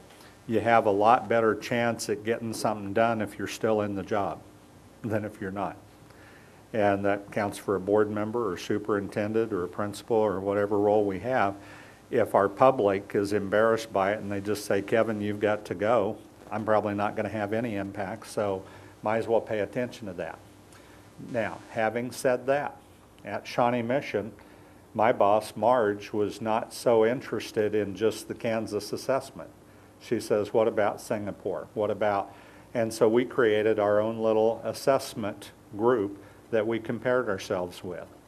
We started with just other places in the United States. So we picked Shaker Heights, we picked Highland Park in Chicago, we picked Highland Park in Dallas. We had Cherry Creek in Denver, and we created a group like that. And then we expanded over time to let's add in an international component. And wherever we had a test that fit, let's look at see how we do compared to them. One other thing we did, we actually went there. That was one of her goals one year. I thought, man, what a great goal. And then we went. It was really a lot of work.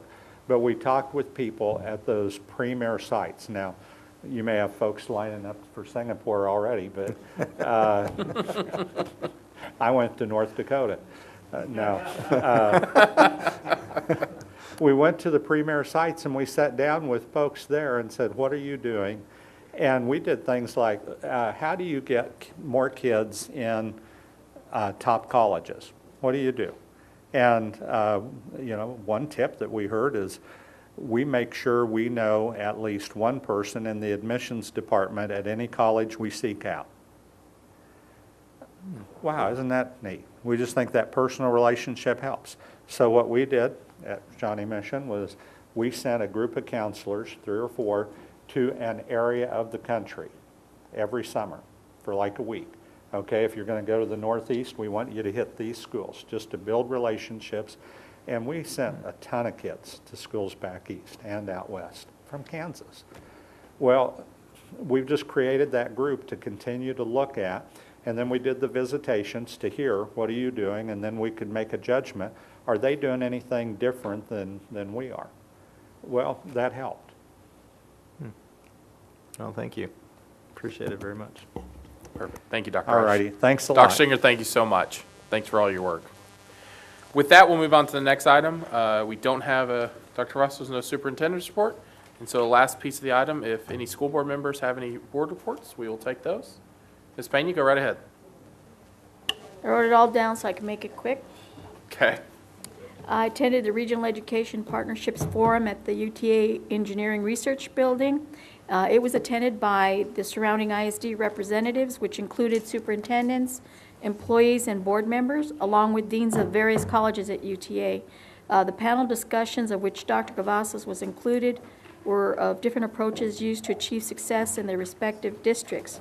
The Capel superintendent took me aside and told me that she was going to speak more with Dr. Cavazos because of she really liked our direction. So kudos to you, Dr. Cavazos. I also attended the CBOC meeting at the New Adams Elementary, and we were given a great tour by the new principal, Leslie Rhodes. And I have a community involvement opportunity for Arlington. As you know, this new elementary will be starting out without a new PTA or Dad's Club or any such thing. So it would be good for this school to start out with donations from the community on school supplies. The school will be open between now and the date of school starting to receive those donations. So it would be greatly appreciated so we can ensure the success of the students when they start there. I also attended Bill Huff's retirement today. It's going to be a great loss for Arlington Independent School District, but much happiness for Bill and his family. We wish him the best. Tomorrow, I will be painting the 5th grade hall at Webb Elementary with the Downtown Rotary Club. So any volunteers who would like to come to help paint, supplies will be provided by the Downtown Rotary. And I have been assured that the air conditioning will be on in the building. That's my report. Thank you, Ms. Fain. Any other board members? Seeing none, it has been a wonderful night. Thank you all for your hard work, and we are adjourned.